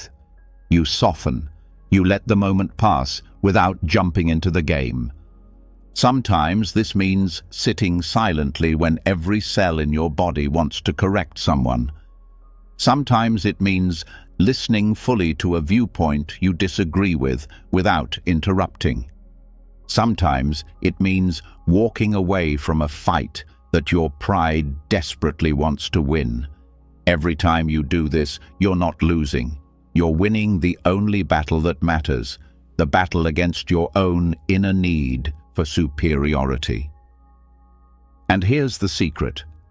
When you stop needing to be right, you actually become wiser. Your mind opens, your heart softens. You start learning from everyone, not just the ones you agree with. You see truths hidden even inside views you once rejected. You grow beyond the narrow box the ego wants to trap you in. You also become more powerful in a quieter, deeper way. People feel the difference. They sense that you're not here to dominate them. You're not playing the game. And because you're not playing, you're free. Nothing they say can pull you off your center. Nothing they believe can shake your peace. You become the calm eye in the storm of opinions. And in that calm, people often find themselves softening too. Because your patience isn't passive, it's magnetic. It pulls others toward truth without a single word of force. Your example teaches more than any argument ever could. But there's another hunger the ego carries that must also be faced. The need to be first, to be ahead, to be recognized as better, faster, smarter, more enlightened. And this hunger can even infect your spiritual path. You start comparing your progress to others. You wonder if you're meditating better, forgiving faster, understanding more deeply. You look sideways instead of inward. But true growth is not a race. There are no medals for awakening, no trophies for inner peace. And comparing your path to someone else's is like comparing the blooming of two different flowers. Each unfolds according to its own timing, its own nature, its own mysterious dance with life. Trying to be first in a journey that has no finish line is madness. The way out is to remember, you're not here to be first. You're not here to be right. You're here to be free. Free from the chains of validation, free from the addiction to approval, free from the need to win in a game that only the ego invented. This freedom feels strange at first. It feels like giving up, like disappearing. But what you're really doing is shedding layers of false identity. You're not becoming less, you're becoming more real, more grounded, more alive. And this patience, the patience to let go of being right, of being first, is not just for your own sake. It's for everyone you touch. Every time you choose presence over pride, you create a little more space in the world for understanding, for healing, for peace. You also start to see how deeply other people are trapped by the same hunger. You see their rush to prove themselves, their fear of being wrong, their need to be recognized, and instead of judging them, you meet them with compassion because you've been there. You know how heavy that hunger is, how exhausting that race becomes, and maybe, just maybe, by holding your own center, by refusing to feed your own ego, you offer them a glimpse of another way, a way where winning doesn't matter, where peace is enough, where presence is everything. So the next time the craving rises, to correct, to prove, to dominate, pause, breathe, remember who you really are, not a mouthpiece for your ego, not a contestant in some imaginary race, but a living, breathing presence, wide enough to hold the moment without needing to conquer it. This is patience at its highest form. This is where real strength lives, not in the sharpness of your arguments, not in the speed of your achievements, but in the quiet, stubborn courage to stay soft when everything inside you wants to harden. When you finally stop feeding the hunger to be right or first, something inside you softens in a way that can't be faked. And out of that softening grows a new kind of patience, one that's no longer about surviving your own emotions, but about making room for someone else's journey too. A patience that isn't about endurance. It's about love. It's about stretching your own timeline wide enough to let other people grow at their natural pace, even when it's slower, messier, or more painful than your mind wants it to be. Most people mistake patience for tolerance. Tolerance sounds like gritting your teeth, like waiting for someone to catch up to your standards, like putting up with things until they change.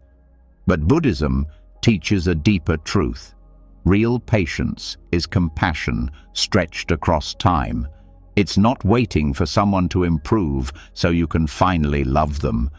It's loving them while they're still in the middle of their chaos, while they're still learning, while they're still falling short. Think about the people in your life who have hurt you, disappointed you, confused you.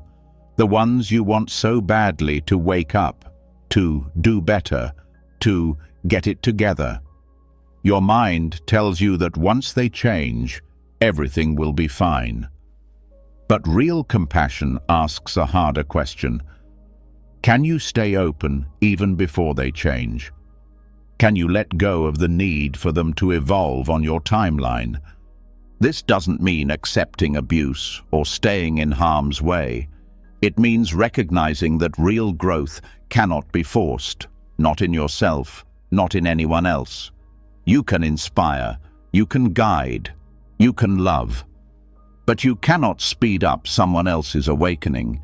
Trying to do so only creates frustration, resentment, and pressure that makes real growth even harder. Compassion as temporal expansion means you stretch your patience wider than your expectations. You stop looking at the calendar. You stop counting how many chances you've given. You stop measuring someone's worth by how quickly they heal or change. You love them in their unfinishedness. You love them in their stumbling. You love them in their slowness. This is hard because the ego loves quick results, not just for itself, but for everyone it touches. You might think, if I can see clearly, why can't they? But that thought is a trap. Your clarity is your own. It came at a cost only you know. And they too are paying costs you can't see, carrying weights you don't understand, walking paths that make no sense from the outside but are teaching them exactly what they need. Real compassion respects that mystery. It respects that life unfolds differently for every being, just like seeds bloom at different times, even if planted on the same day. So do souls awaken at their own rhythm. Some seeds take days, some take decades, and no amount of pushing, shaming, or pleading will make them grow faster. In fact, pressure often crushes what could have unfolded naturally with time and care. This kind of patience is a spiritual muscle most people never develop because it hurts to stretch it. It hurts to watch someone stay stuck when you can see a way out. It hurts to love someone who keeps hurting themselves. It hurts to believe in someone who keeps falling short. But if you can sit with that pain without shutting your heart, something incredible happens. You become a true ally to their growth, not an obstacle. When you stop demanding that someone be different before you offer your love, your attention, your forgiveness, you create a space where real change becomes possible. Because now they're not changing to earn your approval. They're not growing because they're being punished. They're growing because they finally feel safe enough to unfold in their own time. This doesn't mean enabling destructive behavior. It doesn't mean abandoning your own boundaries. Compassion with temporal expansion also includes compassion for yourself. If someone's journey is harming you, you have every right to protect your peace. Sometimes the most compassionate thing you can do is to love someone from a distance, to let them walk their hard path without dragging you down with them. But even then, the love remains. The door remains open. The heart remains soft. The beauty of this practice is that it frees you too. When you let go of trying to control someone else's growth, you release yourself from endless cycles of frustration and disappointment. You stop seeing other people's slow healing as personal failure. You stop making their journey about your timeline, and you begin to experience relationships in a whole new way, not as projects to be fixed, but as mysteries to be honored. It also changes how you see your past. You begin to forgive yourself for all the years it took you to learn certain lessons. You stop resenting your younger self for not waking up faster. You realize that just as you needed every wrong turn, every mistake, every heartbreak to become who you are today, so does everyone else. Growth isn't linear, it's messy, it's sacred, and it can't be rushed, no matter how much love you pour onto it. Living with this kind of patience makes you radically different from the world around you. In a culture obsessed with quick fixes, fast progress, and instant transformation, you become a rare presence. You become the one who can sit quietly while someone else struggles without trying to fix them. You become the one who can believe in someone without pressuring them. You become the one who understands that real change often looks like failure until suddenly it doesn't. And over time, something beautiful happens. The people around you start to feel it. They sense the absence of pressure, the absence of judgment. They feel the open space you hold for them, and in that space, they begin to relax. They begin to breathe. They begin to unfold, not because they were pushed, but because they were trusted. This trust is powerful medicine. It heals wounds that shame can never touch. It calls forth strengths that fear can never awaken. It says, "I believe you are more than your mistakes. I believe you are more than your timeline. I believe in the goodness inside you, even when you can't see it yourself." And the more you practice this with others, the more you naturally practice it with yourself. You stop rushing your own evolution. You stop panicking over how long it's taking to heal, to forgive, to understand. You start trusting your own timing too. You give yourself the same wide, loving space to grow that you offer to others. In the end, patience isn't just about enduring time. It's about expanding time with love. It's about making room for the slow miracles that only happen when you stop insisting, "Hurry up." It's about believing that nothing truly precious can ever be rushed. Not trust, not healing, not love, not awakening. So the next time you feel that tightness rise, the urge to fix, to hurry, to force, pause, breathe, stretch your heart a little wider. And remember, growth doesn't happen on your schedule, it happens on life's schedule, and life knows exactly what it's doing. When you expand your patience to allow others to grow at their own pace, another even deeper challenge begins to reveal itself. It's not just about slowing down for others, it's about sitting quietly in front of what cannot be fixed. The heartbreak that won't mend overnight. The illness that has no clear cure. The relationship that may never go back to how it once was. And in these places, the instinct to fix, to repair, to force change can be overwhelming. But Buddhism points to a different kind of courage, the courage to stay with brokenness without rushing to erase it. There's a part of the human heart that hates seeing anything incomplete. It wants to stitch up every tear. It wants to smooth over every crack. It wants to jump into action because action feels like power. Sitting still feels like defeat. And yet, true patience, the patience that transforms your whole relationship with life, demands that you face what cannot be solved immediately and meet it with stillness, not struggle. The fixer inside us is not evil. It's born from care, from love, from a genuine wish to ease suffering. But it also comes from fear. Fear of helplessness, fear of loss, fear of admitting that some things hurt, and no amount of effort will undo that right away. The fixer tells you, do something now, or you'll lose control. But Buddhism teaches, true peace isn't about controlling the brokenness. It's about becoming big enough to hold it. Think about someone you love who is suffering. Think about the instinct to say the perfect thing to take away their pain, to give them advice, to push them toward healing, not because they asked, but because you can't bear the feeling of watching them hurt.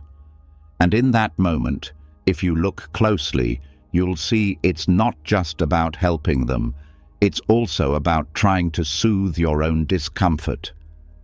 When you move too quickly to fix, you rob the other person of their own process. You rush them past their feelings. You signal, without meaning to, that their brokenness is a problem to be solved rather than a reality to be honored. And in doing so, you miss the most powerful offering you could give, your patient presence. Sometimes, the greatest act of compassion is to sit silently beside someone in their pain, not to give answers, not to hand them solutions, but to say, simply with your being, I am not afraid of your brokenness. I am not rushing you to heal. I trust your heart to find its own way. And what's true for others is even more true for ourselves. Think about the parts of yourself that still hurt, still doubt, still struggle.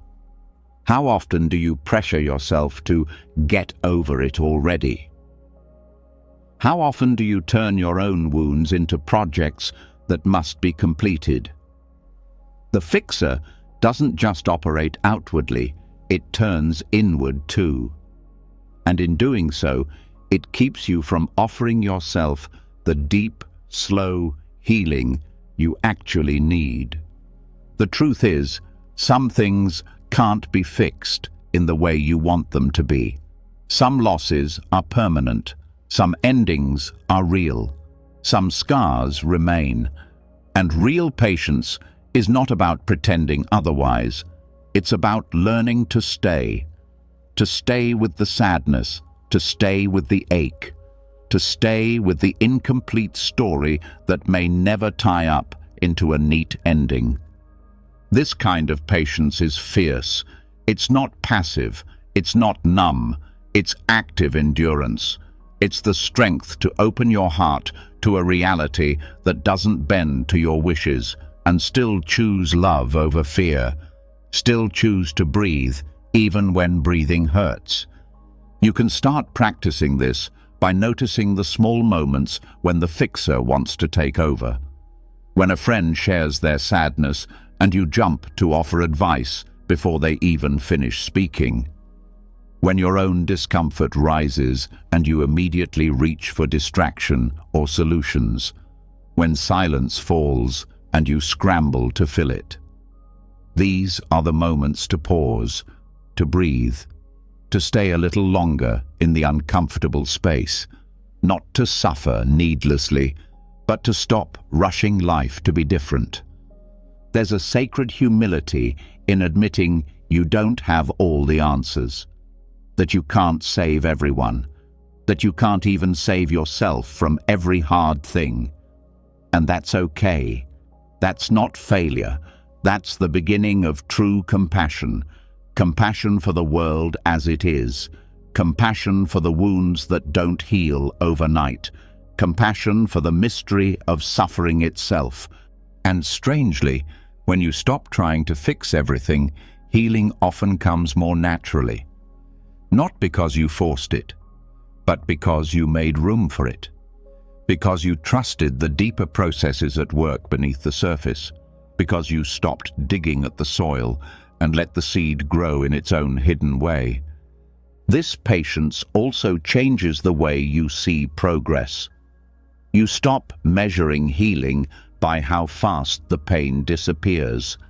You start measuring it by how gently you can stay with yourself in the middle of the pain, not judging, not pushing, just staying, just breathing, just being present with what is.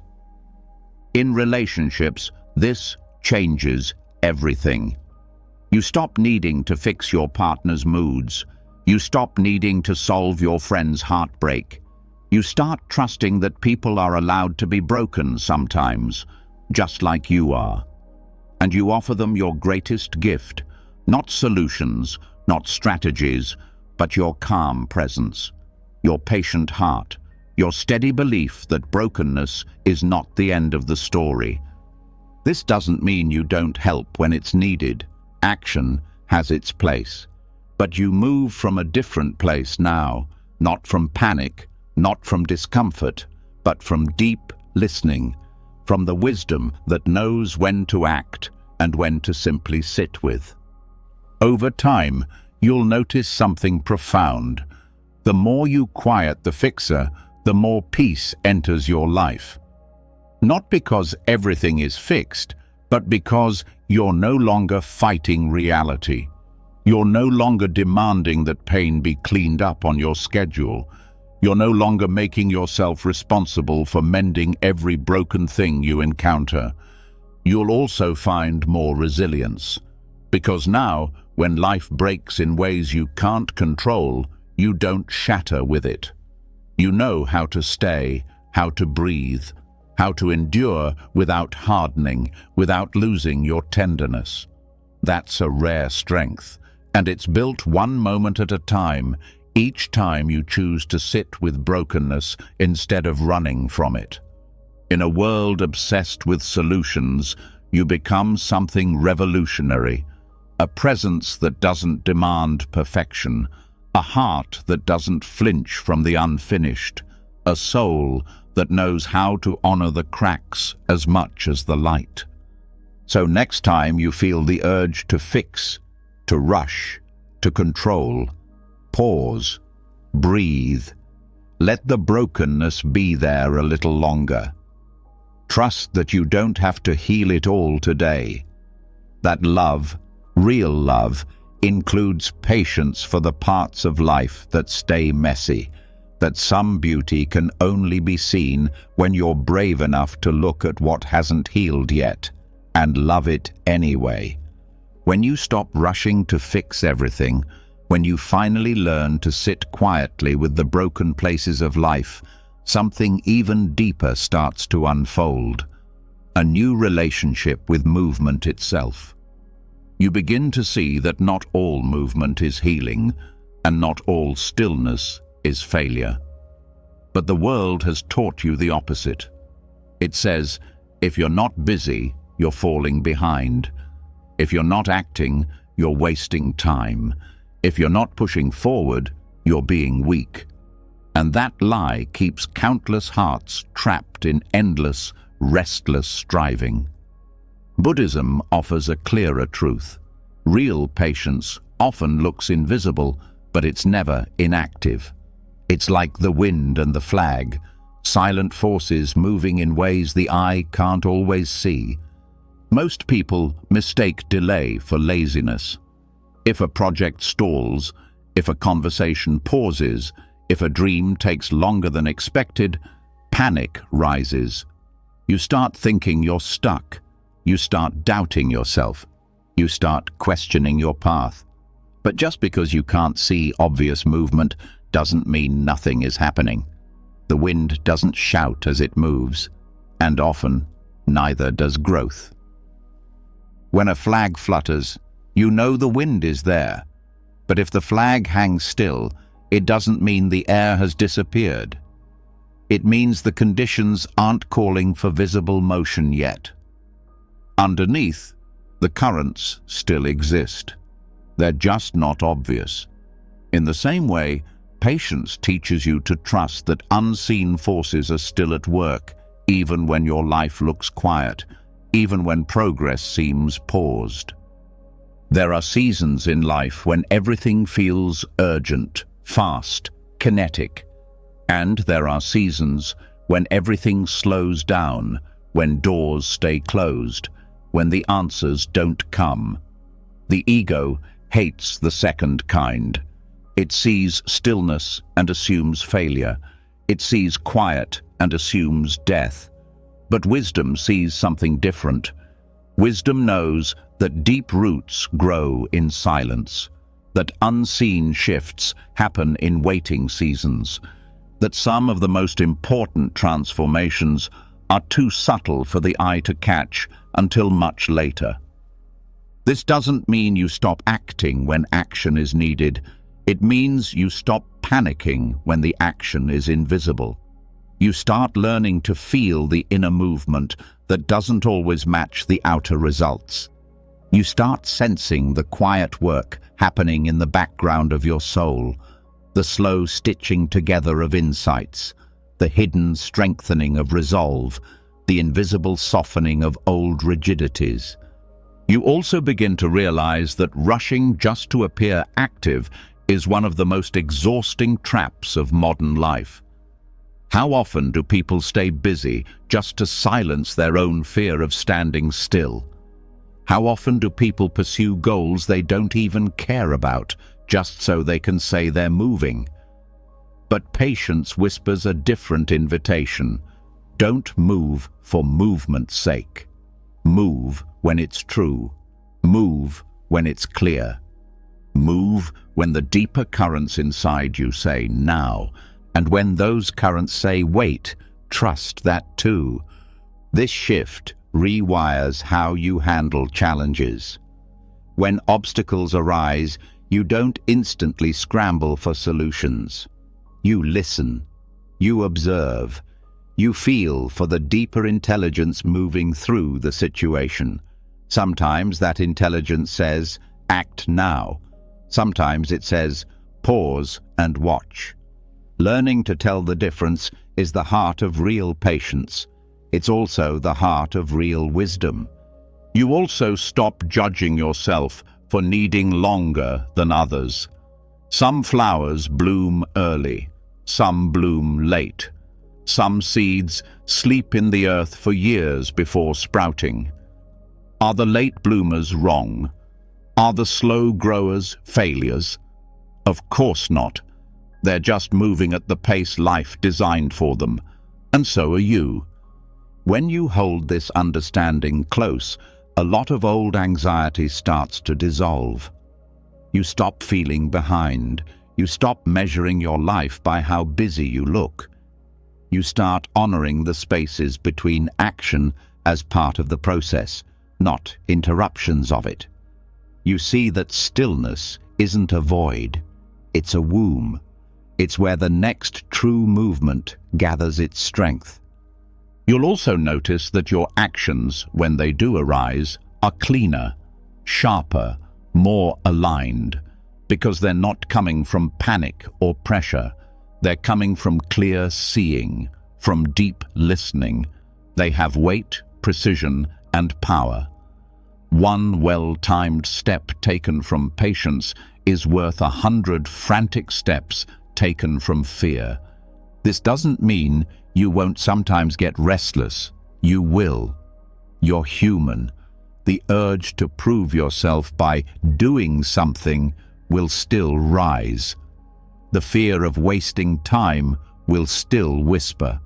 But now you know not to believe it blindly. Now you can pause and ask, is this true movement or just noise? And that question alone can save you years of wasted energy. Another shift you'll feel is a new respect for timing, not just your own, but everyone's. You stop expecting people to change overnight. You stop demanding that circumstances shift instantly. You recognize that real growth, real healing, real transformation move on a timeline that honors complexity, not convenience. And in that recognition, you find peace. you also find resilience. Because when you know that stillness doesn't mean stagnation, you're less likely to quit when things move slowly. You're less likely to abandon your dreams when progress feels invisible. You're less likely to panic when life says, wait, because you trust that something is still moving beneath the surface. You've felt it, you've lived it, you know. In relationships, this understanding makes you a safer presence. You stop pushing people to change faster than they're ready. You stop needing conversations to resolve immediately. You allow emotional weather to move through its natural cycle without forcing sunshine when it's still raining. And because you give others that space, you create the conditions for true connection, true trust, true intimacy. Inside yourself, the same thing happens. You stop forcing your own healing. You stop setting arbitrary deadlines for your growth. You trust that your heart knows the way, that your soul's movements are trustworthy even when they're not immediately visible. And from that trust, patience deepens into something more beautiful than endurance. It becomes an active participation in life's unfolding, not a passive waiting. It becomes a dance with the unseen forces shaping your path. It becomes a living faith that presence itself is enough, even when proof hasn't arrived yet. So the next time you find yourself in a space of quiet, of delay, of apparent stillness, pause, breathe, feel the invisible wind moving through your life, even if the flag isn't fluttering yet. Trust the silence, honor the unseen work, stay steady, stay soft, and remember, delay is not death, stillness is not failure, waiting is not wasting, patience isn't passive, it's powerful. And every moment you stay rooted in that truth, you become stronger, deeper, freer than the mind can ever explain. Once you begin to trust the silent movements beneath stillness, you naturally become less attached to rigid timelines. But there's another test of patience that creeps in even deeper than slow progress. The sudden, the unplanned, the chaotic moments that tear right through carefully built structures. Interruptions, accidents, surprises. These are the moments when life laughs at your plans and throws you a curveball you didn't ask for. And how you meet these interruptions shows the true strength of your patience more than any meditation cushion ever could. You can stay patient when things are slow because at least they're moving according to some rhythm you recognize. But when something unexpected explodes into your day, your mind panics. It clutches harder. It demands explanations. It scrambles to fix what was never supposed to break. And if you're not careful, you miss the hidden door that these interruptions open. The door to flexibility, to resilience, to a patience so alive it can dance in the storm without breaking. Buddhism doesn't teach patience as a sterile, frozen quality. It teaches patience as a living, breathing openness to life as it actually is, not just as you planned it to be. It's easy to be calm when everything goes your way. It's divine when you stay calm when everything doesn't. Think about your daily life. You plan your schedule, you set your intentions, you create a structure that makes sense. And then the phone rings with bad news. The car won't start.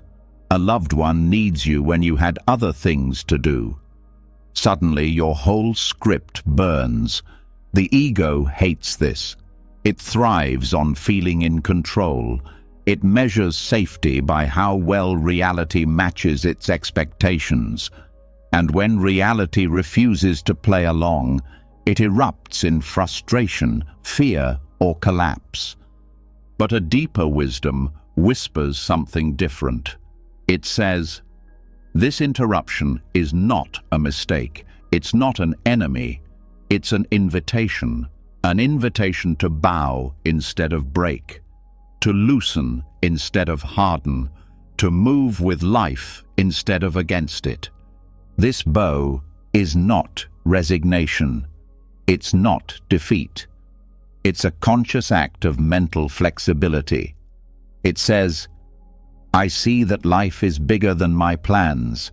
I see that my understanding is too small to grasp the full story right now, and instead of fighting what's happening, I'll adapt. I'll listen. I'll stay open." This flexibility is what real patience looks like when it's tested. It's not about gritting your teeth and suffering through surprises. It's about softening your mind enough to flow with surprises, to find wisdom inside them, to find growth inside them, to find yourself more whole, more awake, precisely because things didn't go the way you thought they should. The deepest lesson here is that interruptions aren't interruptions at all. They are life itself, moving in ways your mind didn't predict. Life isn't happening to you when plans fall apart. Life is happening. Period. The mind only calls it wrong because it clings to a fantasy where things always unfold according to personal preference. But life was never meant to obey you. Life is wild. It's alive. It's full of unexpected twists that aren't personal attacks. They're invitations to evolve, to grow deeper roots, to see more clearly, to surrender what you thought you needed, and find something even truer underneath. One practice that helps is to watch what arises in the first few seconds after an interruption. Notice the tightness in the chest, the rush of irritation, the stories that flood in. "This isn't fair. I don't have time for this. Why me?" Just notice them. Don't feed them. Don't follow them. Let them rise and fall like waves you don't have to ride. The faster you catch the mental story trying to label the interruption as bad, the faster you can step back into openness. Another practice is to deliberately reframe interruptions as training sessions. When something derails your day, instead of thinking, "This ruins everything," you think, "This is my real practice." The interruption becomes the curriculum. The surprise becomes the teacher. Your response becomes the lesson. This attitude transforms daily life. A traffic jam becomes patience training. A sudden workload becomes resilience practice. A cancelled event becomes surrender school. Instead of waiting for life to cooperate with your plans so you can be peaceful, you realize peace is something you bring to whatever life gives you. Flexibility doesn't mean you lose all structure. It means you hold your structure lightly. You plan with care, but you don't marry your plans. You commit to your path, but you don't collapse when the path twists unexpectedly. You trust your deeper capacity to adjust, to reroute, to stay true even when the map changes. It also helps to remember that many of life's greatest gifts come wrapped in disruption. You meet new friends because a meeting got cancelled. You discover a hidden strength because an old path closed. You find love, insight, adventure, not because everything went perfectly, but because it didn't. Patience with the unexpected means living with curiosity instead of fear. It means asking, "What is this here to teach me?" instead of, "How do I make this go away?" It means seeing the unexpected not as a barrier to your growth, but as the fuel for it. In relationships, this flexibility is life-changing. People will interrupt your plans. They will change their minds. They will disappoint your expectations. And if you need them to always behave predictably to stay peaceful, you'll suffer endlessly. But if you bow to the unexpected, if you stay open when they surprise you, you become a source of steadiness, not control. Within yourself, the same magic happens. Your own moods, emotions, and energy will not always obey your plans. You'll wake up tired when you meant to be productive. You'll feel sadness on a day you wanted to feel joy. And instead of attacking yourself for it, you can bow to it. You can say, even this belongs. You can move with your own inner weather instead of fighting it. Over time, this way of being creates a profound inner freedom.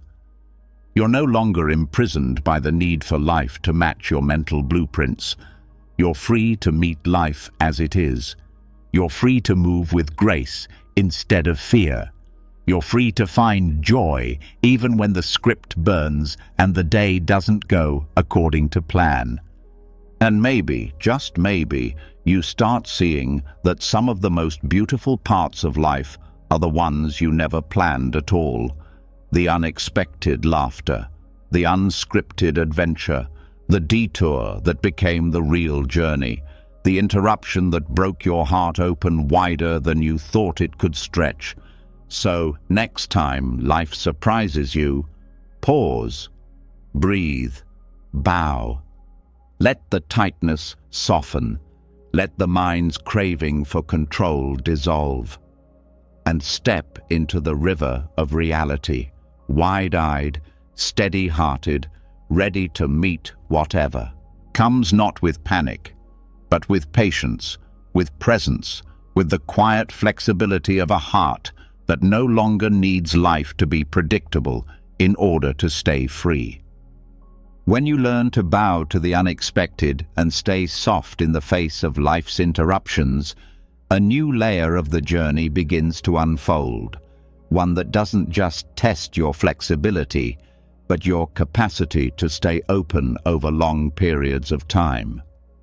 Some moments ask for quick adjustments, others ask for endurance. And nothing stretches your patience across time quite like the practice of forgiveness, especially when the person you're forgiving still hasn't changed, or apologized, or even realized what they did. Buddhism teaches that real forgiveness is not a one-time decision. It's a path, a long, uneven, deeply human path. And true patience means walking it without knowing when or if the other person will ever meet you there. Forgiveness is one of the most misunderstood virtues. People often talk about it like it's a light switch. You forgive, and it's done. But what if forgiveness isn't an event? What if it's an arc? What if it's something you stretch your heart around, not because it's easy, not because the pain has vanished, but because you choose to keep love bigger than the wound? The Buddhist view of forgiveness is not transactional. It's not, you say sorry and I let go. It's not, you change and I release the grudge. It's about freeing yourself from the prison of resentment, even when justice hasn't arrived yet. And it's about holding a kind of space most people don't know how to hold, the space for someone else's growth over time, not instantly, not perfectly, not according to your timeline, but gradually, painfully, possibly, even if that possibility never blooms in front of you. It starts by understanding that people don't always become who they could be when you want them to. Growth is not a command you can issue, and real transformation, the kind that brings remorse, change, clarity, it sometimes takes years, decades, sometimes lifetimes. And when you choose to forgive, you're not saying what they did was okay. You're saying, I will no longer let your immaturity imprison my peace. This kind of forgiveness doesn't come from weakness. It comes from a strength that knows how to set down the weight of bitterness without needing the other person to carry it for you. It's not forgetting. It's not pretending. It's an act of spiritual maturity. It's recognizing that everyone is on a journey, even the ones who have hurt you. And while that doesn't excuse the harm, it explains the delay. They could not be who they weren't ready to become, and they might still not be ready. So what do you do with the space between the harm and the healing? That long, quiet stretch where you're learning to forgive and they're not yet learning to change. This is where patience reveals itself as love. Not soft love, not easy love, but steady, boundaried, unshakable love. A love that says, "You hurt me, but I refuse to become like you. I refuse to carry hatred. I refuse to let your unhealed wounds contaminate my spirit." Sometimes forgiveness includes reconciliation. Sometimes it doesn't. But either way, it includes patience. The patience to not need closure from them to begin healing. The patience to stop repeating the story just to stay angry. The patience to feel every emotion the wound left behind without rushing to numb it. Forgiveness stretches across time because healing does. And every day you choose to drop the weight again, you free yourself a little more. But this also means letting go of the fantasy version of who someone could be. Maybe they'll change. Maybe they won't. Maybe they'll come back and say everything you wish they would. Maybe they'll stay trapped in their patterns forever. And part of the forgiveness process is grieving that uncertainty, grieving the relationship you wish existed, grieving the words you never got, grieving the version of them that never arrived. Patience in forgiveness means staying soft without staying stuck. It means you let yourself move forward even if they haven't caught up. It means you stop waiting for their transformation to begin your peace. And it means you release the role of judge and step into the role of witness, not to condone what happened, but to honor the truth of what it did to you, and then choose not to live inside that pain any longer than you have to. You might be the only one doing the work. They may never join you, but your growth is not dependent on their participation. Your healing is your own, and that's where your real power lives. This patience also asks you to resist the temptation to keep checking in emotionally. Have they changed yet? Do they regret it yet? Do they even care? That constant scanning keeps you tied to their journey instead of staying faithful to your own. You forgive not because they've evolved, but because you are evolving, because you're done tying your heart to someone else's unfinished growth. But even in this letting go, compassion has a role. Not pity, not spiritual superiority, but the humble recognition that all of us, at some point, have been someone else's disappointment, someone else's wound. All of us have failed to see what we needed to see when we were supposed to see it. And if we can stretch our hearts even a little bit to include that truth, we begin to touch the kind of forgiveness that sets everyone free. This doesn't mean you erase boundaries. Forgiveness with no boundaries is not compassion. It's self-abandonment. You can forgive and still walk away. You can forgive and still say no. You can forgive and still protect your energy. The difference is that now you're not making those choices from a place of resentment. You're making them from clarity. from self-respect, from a patience that knows not all love looks like closeness. There's also another layer to this long arc of forgiveness. The forgiveness you offer to the person you used to be, the version of yourself who tolerated things too long, who didn't speak up, who saw red flags and stayed anyway, who didn't know what to do. You can't keep punishing your past self for not having the wisdom you hold now. They were learning. They were surviving. They were doing the best they could inside a moment they couldn't yet understand. Let them rest. Forgiveness becomes real when it starts living in your nervous system, not just your thoughts. When you can see the person's name or hear their voice and not clench. When you can remember what happened without your breath going shallow. When you can speak of the past without drowning in it. This doesn't happen quickly. It doesn't happen because you decide it should.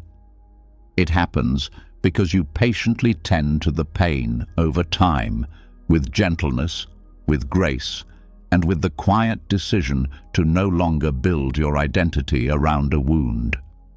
Forgiveness is not a reward for the one who harmed you. It's a release for the one who carried the harm for too long. And it takes time. And that's okay.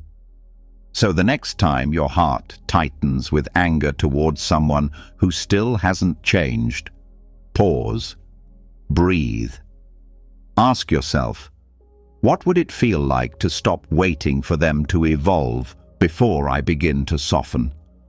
What would it look like to honor my own growth enough to let go, even if they never catch up? Patience, in this way, becomes a sacred gesture of love, not toward who they are, but toward who they might become, not in your time, but in life's time. And that kind of love, stretched across years, across silence, across uncertainty, might be the closest thing we have to real forgiveness. After learning to hold space for someone else's growth over time, forgiveness starts to stretch your entire way of being. It stops being about one person and begins to shape how you meet life itself. The result isn't just a softer heart. It's a slower heart, a steadier nervous system, a deeper ability to stay present in moments that most people rush through or reject. And this is where the real practice begins, not in silence, not in nature, not in perfect spiritual environments, but in traffic jams, checkout lines, elevators, missed trains, loud neighbors, slow-loading screens. These are the new monasteries, and the question becomes, can you find sacredness here? Modern life is noisy, it's fast, it's designed to keep you moving, scrolling, reacting. Delays are treated like glitches, inconveniences are treated like emergencies, and your nervous system learns to live on edge, waiting, rushing, bracing. But the true gift of Buddhist patience isn't about waiting better. It's about not resenting the wait. It's about seeing every delay as a doorway back into presence, even in chaos, even in noise, even when everything outside you feels rushed. Think about the last time you were stuck, physically or emotionally, maybe in traffic, maybe in a long line, maybe in a life phase that just wouldn't move. The mind hates these moments. It wants to speed them up, escape, distract. But what if those moments weren't empty? What if they were full of something you've been too busy to hear? What if the slow moment is the sacred one? In Buddhist monasteries, a single bell can call everyone into presence. One sound, and all movement stops, not to punish, but to awaken, to remind, to say, you're here, you're alive, come back. But in the middle of a modern city, that bell doesn't ring. Or does it? Maybe the bell is the red light. Maybe it's the elevator that doesn't come. Maybe it's the slow walker in front of you. Maybe it's the traffic jam you didn't want. These moments can be the bell, if you train your mind to hear them that way. Most people treat delays as dead space, but they're actually thresholds, tiny openings in your day where you're not expected to do anything. You're just asked to be. And if you stop resisting that, something shifts. Your breath slows, your shoulders soften, your awareness expands. Suddenly, the moment you were trying to escape becomes the very place you find yourself again. This doesn't happen automatically. The default reaction is still impatience. You'll feel the surge of frustration. The mind will scream, "This is a waste of time." But now, you know how to respond. You notice the resistance. You don't fight it. You breathe into it, and then you look around. You hear the hum of life, the way the light falls through the window, the quiet pulse of your own heartbeat. The moment opens.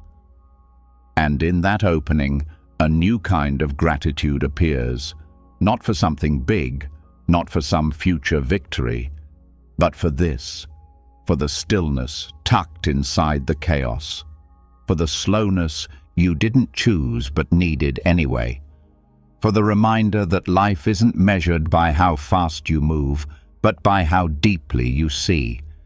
This isn't about pretending that inconvenience is fun. It's about recognizing that inconvenience isn't the enemy. Your resistance to it is. When you drop the resentment, the moment becomes simple again. And in that simplicity, the sacred becomes visible. Not because the world changed, but because your mind did. This practice turns daily life into a kind of moving meditation. You don't need to sit in lotus position to be awake. You don't need incense or chanting. You need awareness in the middle of noise. You need stillness in the middle of motion. You need enough space inside your mind to meet the world without pushing it away. Patience becomes less about how long you can wait and more about how fully you can stay. Can you stay present when the meeting runs late? Can you stay kind when the cashier is slow? Can you stay open when your timeline gets torn apart? These are the real questions. These are the modern mantras. And it's not just about surviving chaos. It's about finding beauty in it. The way a baby laughs in a crowded cafe, the way the light bends through a rain-streaked windshield, the way your breath steadies without trying when you stop rushing. These moments aren't waiting to be improved. They're waiting to be noticed. And the more you notice, the richer your life becomes. Not later, not after things calm down, but right here in the noise. This shift also changes how you see other people. You stop expecting everyone to move at your pace. You stop judging others for slowing you down. You see that everyone's carrying invisible burdens. Everyone's navigating their own storms. And suddenly, instead of getting annoyed, you feel compassion. Instead of hurrying past, you slow down and see them. You recognize yourself in them. And in that recognition, connection becomes possible, even in silence, even with strangers. Even the city itself begins to change. What once felt like chaos starts to feel alive. The traffic becomes rhythm. The noise becomes pulse. The movement becomes meditation. You stop looking for peace outside the city. You start bringing peace into it. And your presence becomes part of the sacredness you were searching for. This practice doesn't require a perfect mindset. It just requires a willingness to come back again and again. You'll forget, you'll get frustrated, you'll fall into old habits. But each time you remember, each time you choose presence over resentment, you strengthen a muscle that will hold you steady in every season of life. Because life won't always slow down for you. But you can learn to slow within it. You can become the bell that rings in the noise, the stillness that lives inside the storm, the breath that steadies when everything else wants to race. And the more you live like this, the more you realize something quietly profound. You don't need to escape the world to find peace. You just need to stop rushing through it. Because the sacred isn't hidden. It's everywhere. In temple bells, in traffic jams, in moments that ask nothing of you but to be fully alive while you wait. Once you learn to find sacredness in the pauses of everyday life, you begin to uncover something else quietly asking for your patience. Something deeper than traffic, longer than waiting rooms, heavier than missed deadlines. It's the healing that hasn't happened yet. The wound that still aches when no one is around. The grief that didn't vanish just because time passed. And this is where patience stops being a virtue you practice in public and becomes the private devotion you offer to your own heart. Because no matter how much you meditate, reflect, or try to move on, some wounds simply refuse to heal on schedule. Modern life is built around predictable timelines, deliverables, milestones, recovery charts. We are taught that time heals all wounds, but that phrase hides a truth most people are too scared to admit. Time doesn't heal everything, and even when it does, it doesn't move in a straight line. Grief has its own seasons, pain has its own rhythm, and the deeper the loss, the more confusing the process becomes. You don't just cry and then feel better. You don't just let go and then move on.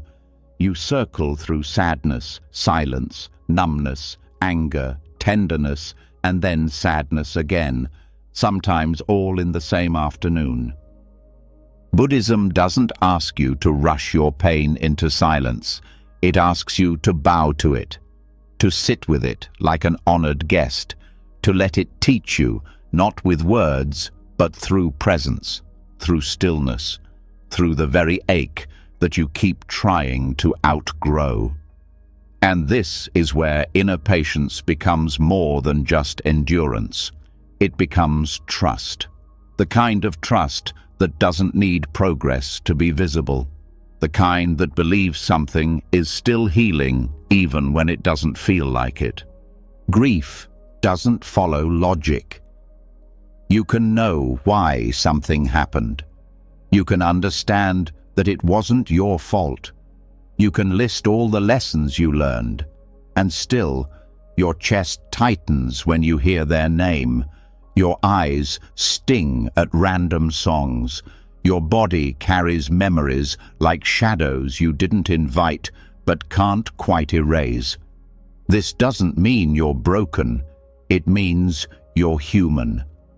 Patience with grief means stopping the quiet war against your own timeline. It means refusing to compare your healing to someone else's. It means not forcing yourself to be over it just because others have run out of things to say. It means letting the wound breathe, even when it feels inconvenient, even when it embarrasses you, even when you thought you were past this part already.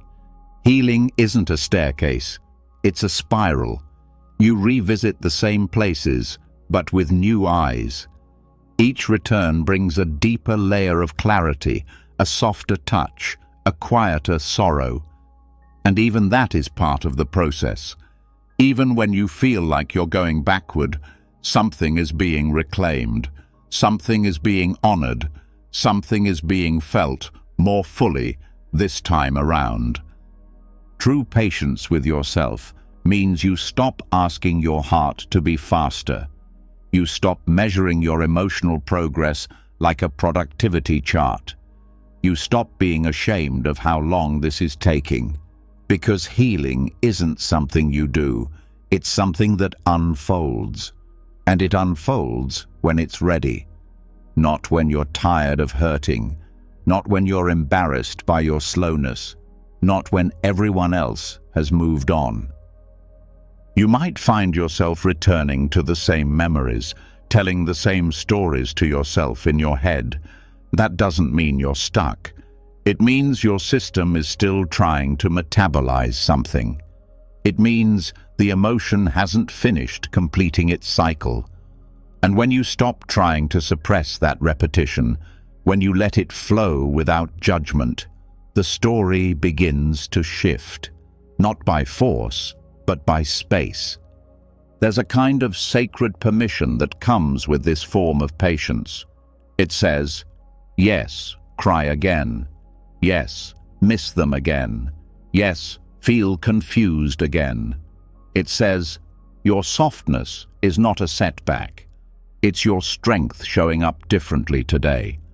And the more you create space for your own slowness, the more your nervous system begins to trust you. The more your body stops bracing for more pain, the more your breath deepens, not because you made it, but because you finally allowed it. Grief doesn't ask for you to fix it. It asks for you to witness it. And in that witnessing, something shifts. Not quickly, not obviously, but deeply. The moment you stop trying to get rid of the sadness is the moment the sadness stops needing to grip you so tightly. It starts to move. It starts to loosen. It starts to soften its edges, not because you forced it, but because you stayed. This kind of inner patience creates a new intimacy with yourself. You no longer abandon your heart when it's messy. You no longer pressure it to present as healed when it's still aching. You become the one presence that doesn't rush you. And in that, healing begins to feel less like a finish line and more like a lifelong friendship with your own tenderness. There will still be days when it feels like everything regressed. You'll wake up heavy. You'll move slower. You'll want to hide. And instead of making that wrong, this time, you'll recognize it as part of the rhythm. You'll know that healing sometimes moves quietly under the surface, like roots growing in winter. Invisible, but real. And you'll stay warm anyway. You'll trust anyway. This also changes how you respond to other people's pain. When someone you love is grieving, you won't try to fix them. You won't rush them through it. You'll sit beside them quietly because you've learned that presence is more powerful than advice. You've learned that the most healing sentence in the world isn't, "Here's what to do." It's, "I'm here and I'm not going anywhere." You stop needing the people you love to move at your speed. You let their wounds take the time they need. You stop seeing their breakdowns as problems and start seeing them as sacred openings, gateways into the parts of life most people never learn how to honor. And just like you learned to hold space for your own pain, you begin to hold space for theirs. This patience also changes your idea of strength. You stop equating strength with emotional control. You start seeing strength in the quiet courage it takes to cry, to feel, to not distract, to keep showing up with an open heart even after that heart has been shattered. You see that strength isn't about how little you're affected. It's about how deeply you can feel and still stay whole. And slowly, the wound that waited begins to shift, not because it was fixed, but because it was felt, because it was loved, because it was held patiently by someone who stopped trying to make it go away. You. That's the kind of healing that stays. That's the kind of growth that no one can take from you. And even though the scar may never fully disappear, it becomes a place where light can enter now. Not to erase the story, but to honor it. So the next time your heart starts aching again without warning, pause, breathe. Don't rush to label it a setback. Don't rush to distract yourself. Sit with it. Speak gently to it. Ask it what it needs, and then listen. Not to fix, but to witness. Not to cure, but to stay. Not to silence it, but to say, I'm not going anywhere. I have time for this. When you finally learn to sit with grief on its own terms, to stop pushing it to heal faster, to stop expecting yourself to feel better just because the calendar has turned, something inside you begins to shift. A new kind of rhythm appears, one that doesn't belong to clocks or culture or social expectations. It belongs to something older, something deeper, something that has been guiding all of life since before time was measured. This is the rhythm of nature, and it holds a lesson about patience that most people have forgotten. Nothing beautiful grows out of season. Look around at how the natural world moves. Trees don't bloom in winter. Rivers don't rush during drought.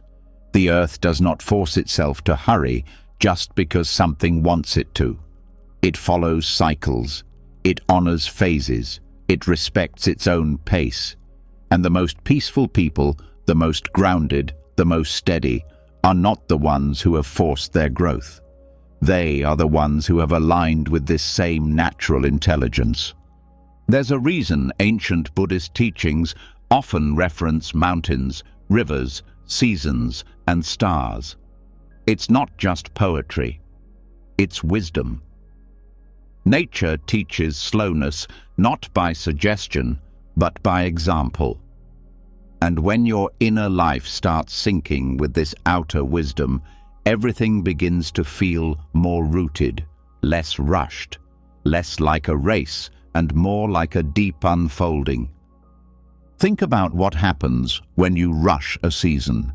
You plant too early, and the frost kills the seed. You pick too soon, and the fruit is bitter. The same thing happens in your emotional life. When you try to heal before the heart is ready, you pretend instead of recover.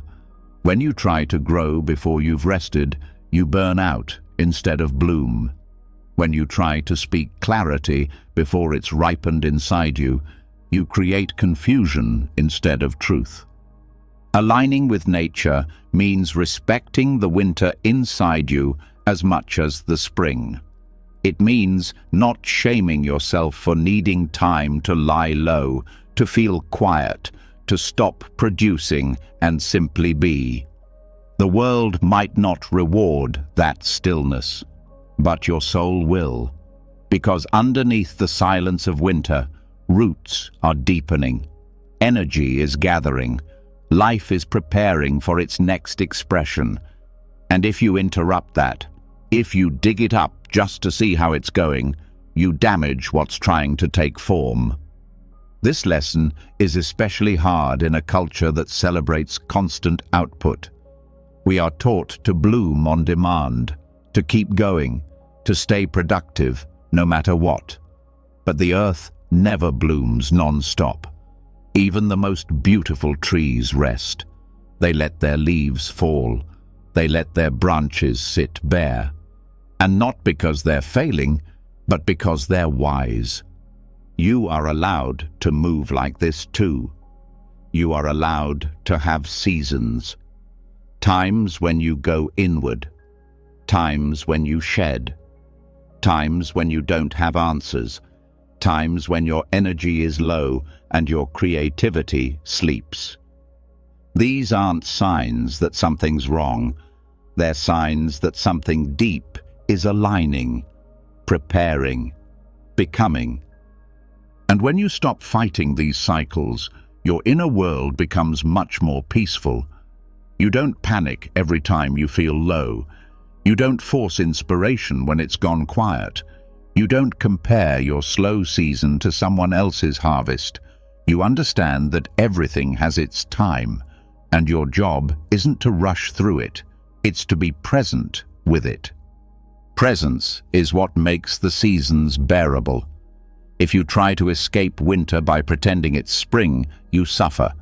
But if you wrap yourself in warmth, light a candle, slow down your breathing, and let the cold teach you stillness, you realize it was never trying to hurt you.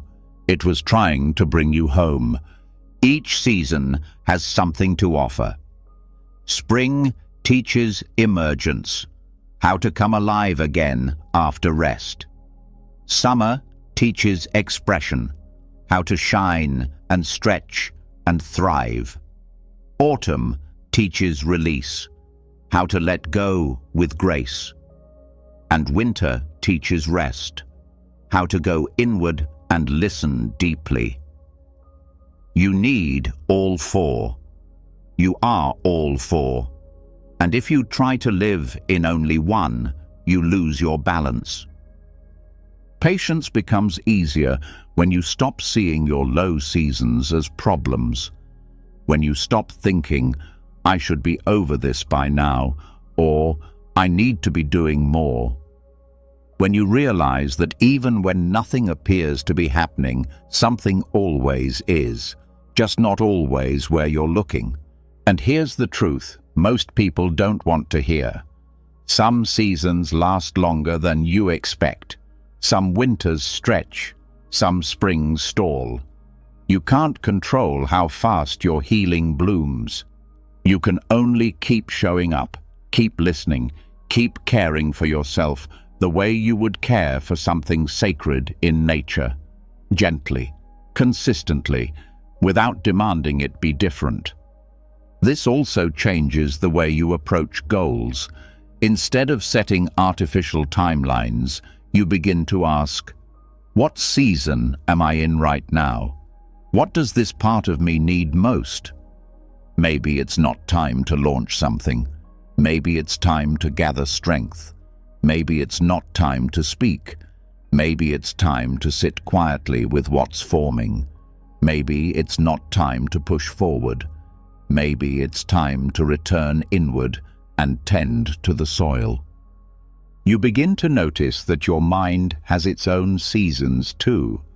Times of clarity, times of confusion, times of insight, times of silence, and you stop fearing the silent seasons. You understand that confusion is not a failure. It's a field being tilled for a new kind of understanding. It's part of the cycle, and it will pass when it's ready. This wisdom softens your inner dialogue. You stop saying things like, I'm stuck. You start saying things like, I'm in a winter. You stop thinking, I should be doing more. You start asking, what season is this part of my soul in, and how can I honor it? This shift alone can release years of unnecessary pressure. In relationships, this rhythm helps too. You stop expecting people to be the same all the time. You allow your loved ones to have seasons of withdrawal, of silence, of growth that looks invisible. You respect their winter the same way you're learning to respect your own. And because of that, your love becomes more steady, more patient, more real. This alignment also returns you to the natural world in a physical way. You start noticing how the sky changes, how the trees speak, how the light moves through the day. You spend more time walking slowly, breathing deeply, syncing your nervous system with the pace of something ancient. and you feel yourself becoming more whole, not because you changed everything, but because you finally slowed down enough to remember who you were underneath the pressure. So the next time you feel behind, or restless, or disconnected from progress, pause. Step outside if you can. Look at a tree, a cloud, a river. Notice how none of it hurries. Notice how none of it apologizes for its pace. Let that be your teacher. Let that be your mirror. And remember, the same intelligence guiding the seasons is guiding you. You are not late. You are not off track. You are in a season. Trust it. Tend to it. Move with it. And your peace will not be something you chase. It will be something you grow. When you finally begin to honor your internal seasons instead of resisting them, life starts to feel less like a race and more like a rhythm. But even as you learn to slow down and rest when needed, the world around you often doesn't stop. Deadlines still arrive, emergencies still happen, decisions still need to be made quickly, and here lies the next test of patience, not in the stillness of winter, but in the fire of urgency. The question becomes, can you stay centered when everything around you speeds up? Can you be still even as you move? Buddhism offers a powerful image for this, the eye of the storm. The outer winds can be chaotic, the noise, the pressure, the demands, all spinning in wild circles. But at the center, there is stillness, complete quiet, and the practice is not to escape the storm, but to move from the center of that eye, to be fully engaged, fully alert, and still not swept away. This is what it means to develop a calm mind inside fast-moving situations, to act without panic, to move without losing balance, to be urgent without becoming chaotic. Most people confuse speed with stress. They think that if a situation requires fast action, it must also include anxiety, rushing, and mental overload. But urgency doesn't have to mean imbalance. Just because something is important doesn't mean your nervous system has to collapse in the process. The body can move quickly, the hands can type fast, the mouth can speak clearly. But the mind can remain still.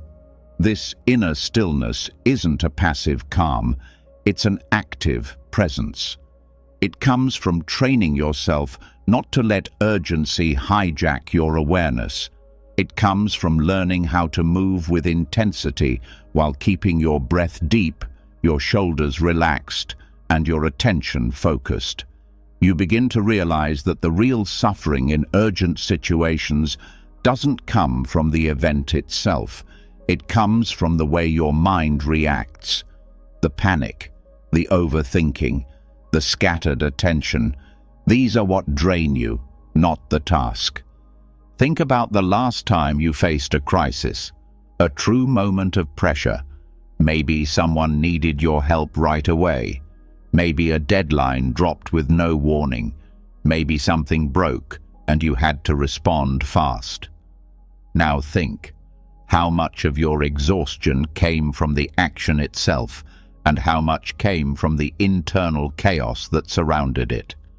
The spiraling thoughts, the fear of failing, the adrenaline that never settled. The Buddhist path teaches that you don't need to remove the urgency. You need to remove the panic. The same way a firefighter runs into a burning building with calm focus. The same way a surgeon works swiftly in an emergency room without letting the pressure shake their hands.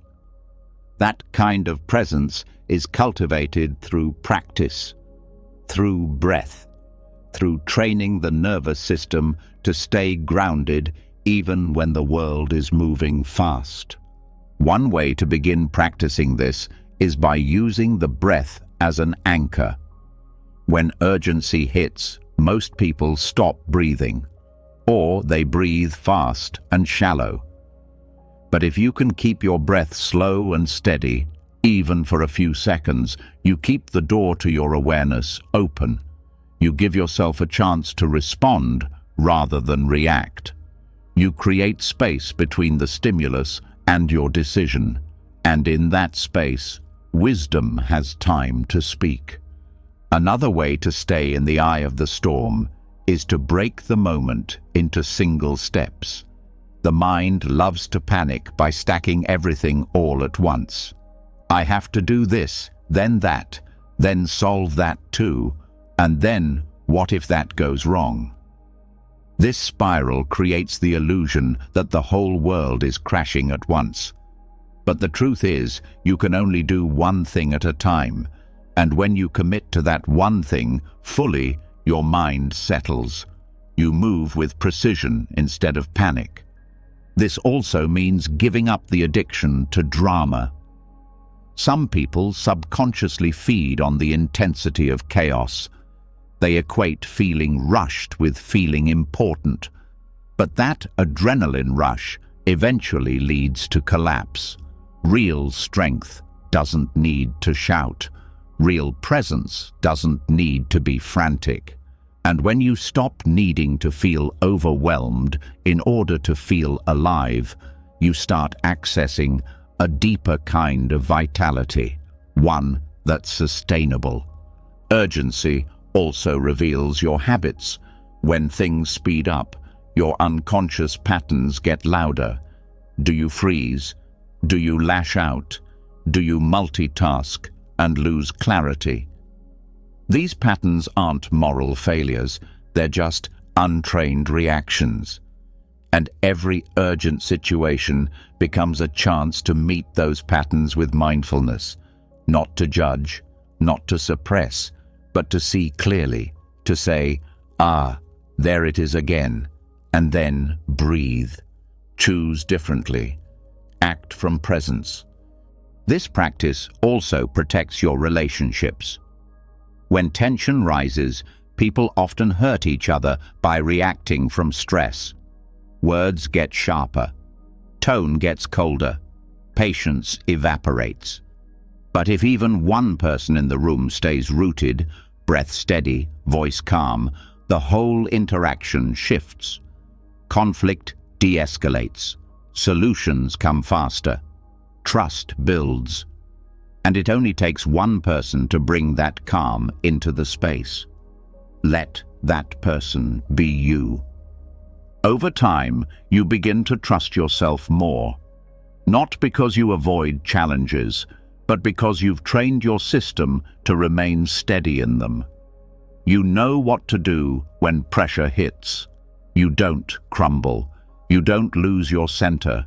You breathe. You focus. You move.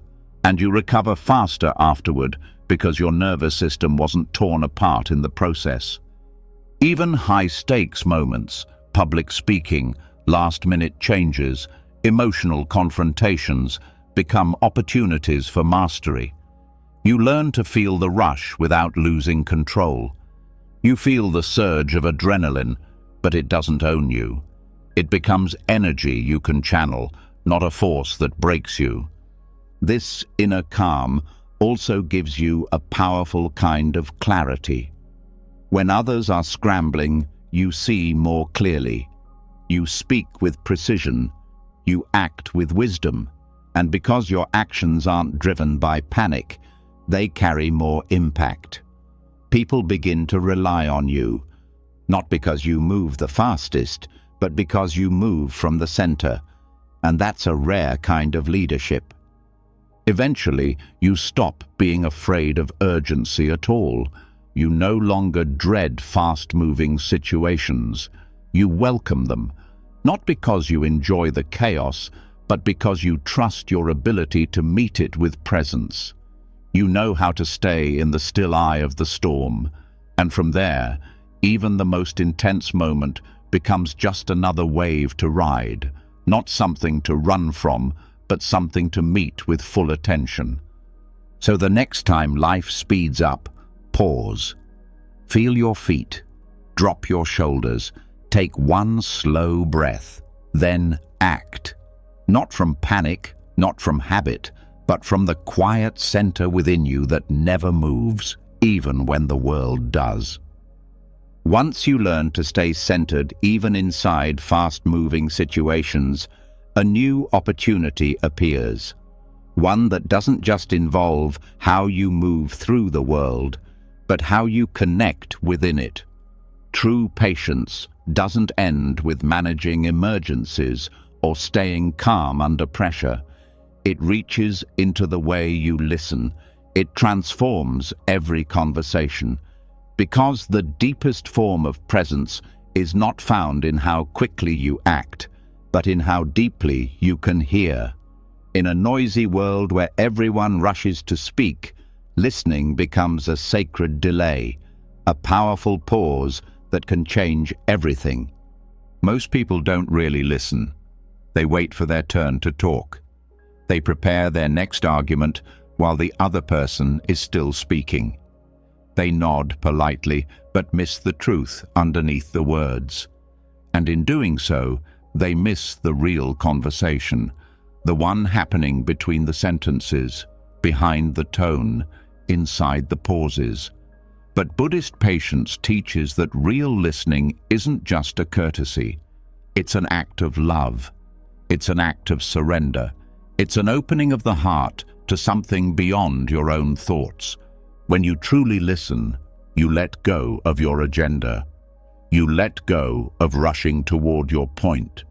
You step into the space between words and let it be wide enough for something new to be born. That space is where understanding lives. That space is where compassion grows. That space is where healing happens. Listening as a sacred delay means you don't jump to solve. You don't rush to advise.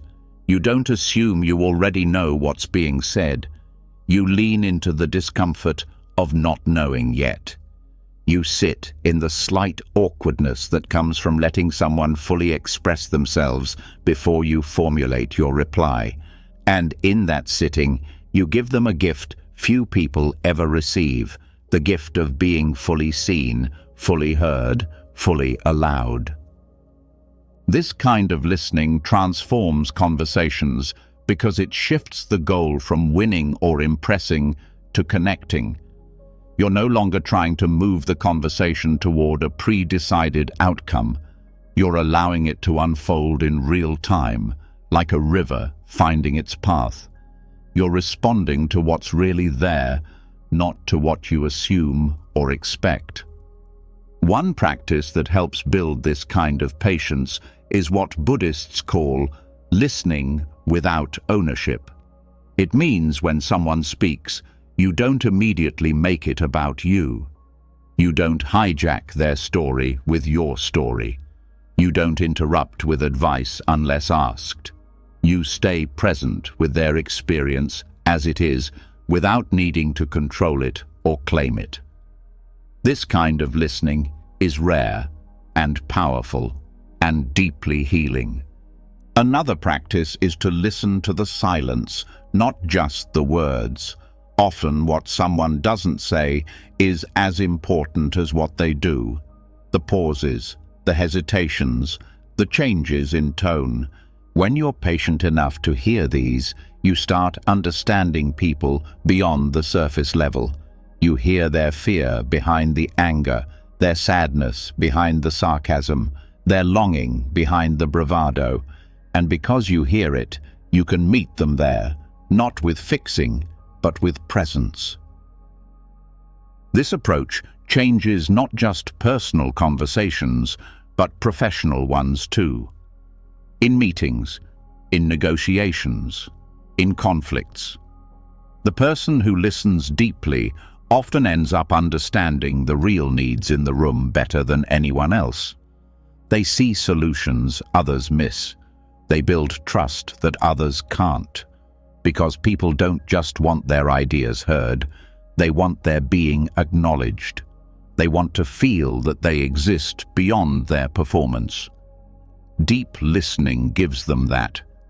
But it's not always easy.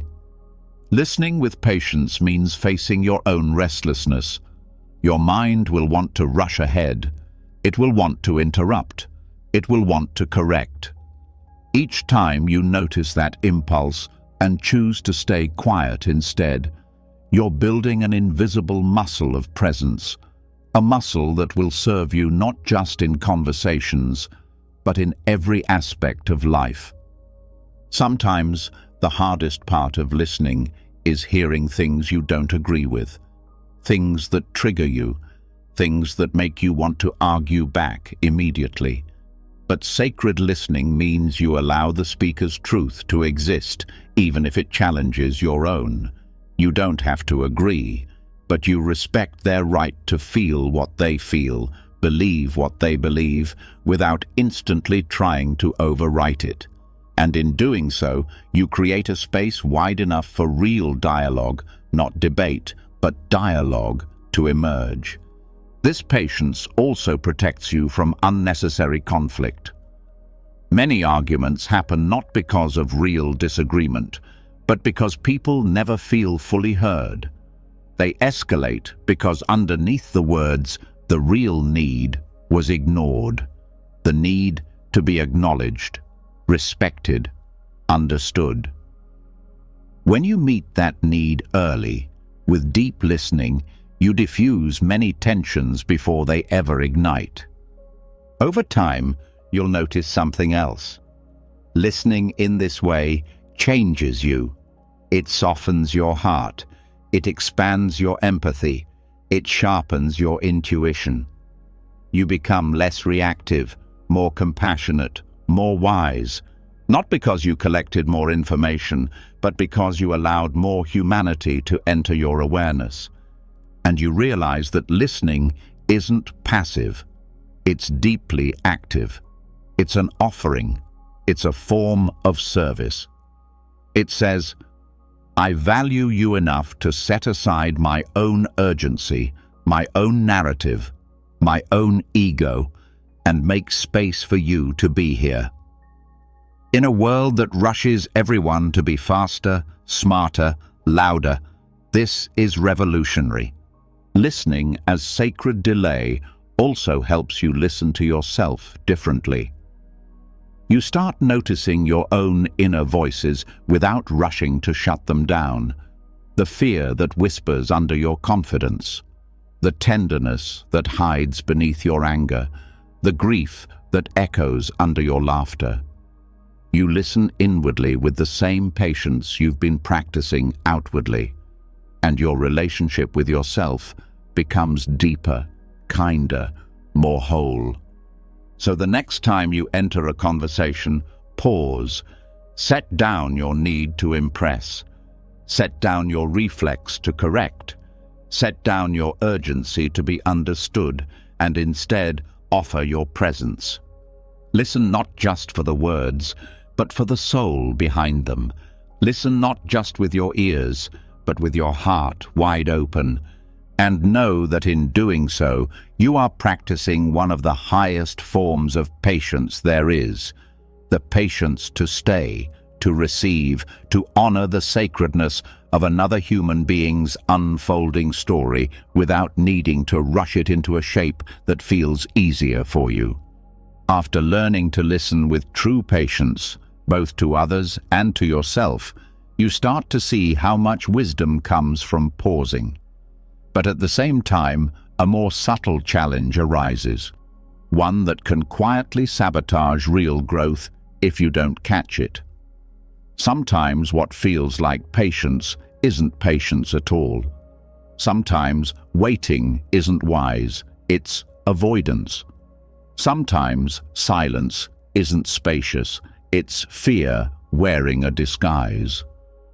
Buddhism invites you to look closely at this razor-thin line between spiritual procrastination and wise delay, because real patience moves from strength.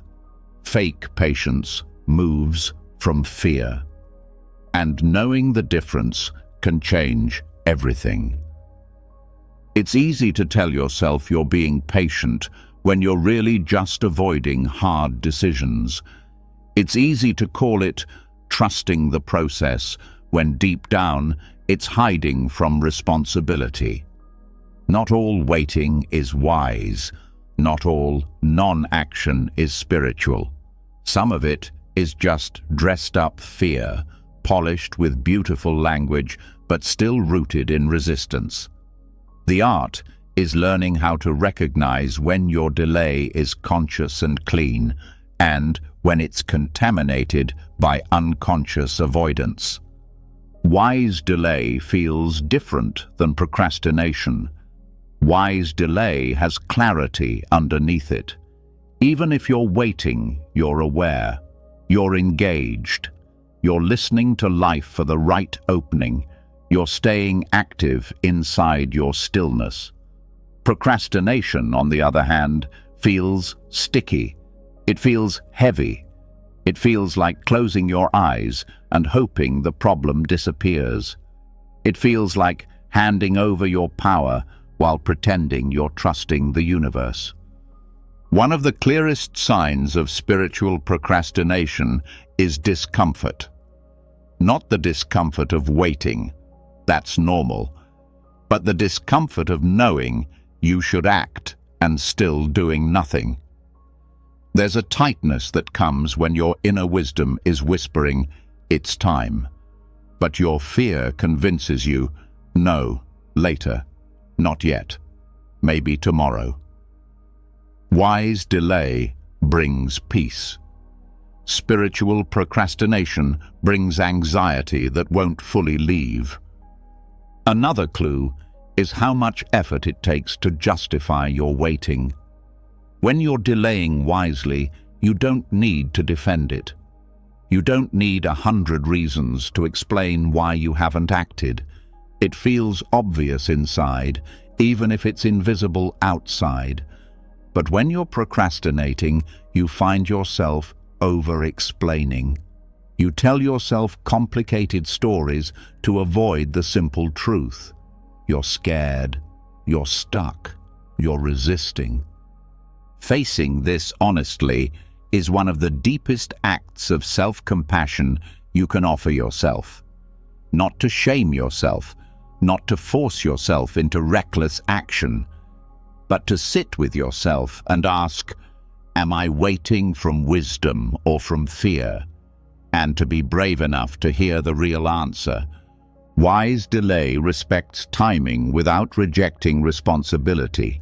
It stays attuned to when life is asking for action and when it's not. Sometimes not acting is the most powerful thing you can do. Like a seed waiting for the right season to break through the soil. Like an archer holding their breath for the perfect release. Action taken too early would fail. Action taken too late would miss the mark. True patience listens so deeply that it knows exactly when to move, and moves without hesitation when the moment comes. Procrastination, though, often hides behind fake spiritual excuses. "I'm waiting for a sign," you say, but deep down you already know the next step. You're just scared to take it. "The universe will show me," you say, but life has already placed the opportunity in front of you. You just keep looking away.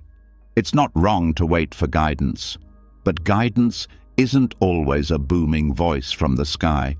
Sometimes it's the quiet inner knowing that feels scary because it asks you to grow. Training yourself to feel the difference between wise delay and avoidance is about becoming intimate with your own nervous system. Wise delay feels like spaciousness in your body. Even if the outer situation is unclear, your chest stays open, your breath stays deep. Procrastination feels like compression, like holding your breath, like shrinking away from your own power. You also start noticing what your waiting is feeding. Wise delay feeds your clarity. It sharpens your intuition. It strengthens your alignment. Every day you wait, your roots deepen. Spiritual procrastination feeds confusion. Every day you wait, you feel more tangled, more doubtful, more small. This distinction becomes especially important when you're on a spiritual path, because the ego loves to hijack good teachings and use them for its own hiding places. It loves to turn surrender into passivity. It loves to turn patience into paralysis. It loves to turn mindfulness into endless observation without action. True spirituality doesn't make you smaller. It makes you clearer, braver, kinder, more willing to meet life, not hide from it. So how do you practice wise delay without falling into spiritual procrastination? First, by staying brutally honest with yourself. No sugarcoating, no pretending. Every time you choose to wait, ask, is this a waiting born from strength or from fear? If it's strength, you'll feel empowered, even if it's uncomfortable. If it's fear, you'll feel trapped. Second, by checking your energy regularly. Wise waiting doesn't drain you, it sustains you. It feels like filling up a well, not watching it dry out. If you find yourself becoming more exhausted, more hopeless, more self-critical during your waiting, that's a clue that something isn't aligned. Third, by committing to presence even inside inaction. Waiting doesn't mean disconnecting. It means staying fully awake while things ripen. Staying curious. Staying engaged with your inner world. Staying in relationship with your deeper knowing. And finally, by being willing to move when the moment comes. Wise delay is only wise if it leads to wise action. When you feel the quiet click inside, the shift that says, now, you honor it. Even if you're scared, even if it's inconvenient, even if it asks everything from you. That's when the patience you practiced in waiting turns into the power you need to act. This ability to move from deep listening changes your whole relationship with life. You stop being jerked around by external pressure. You stop being paralyzed by internal fear. You learn to flow with timing that's bigger than your own preferences. And because of that, your actions carry more weight, more precision, more truth. You also stop wasting your energy pretending.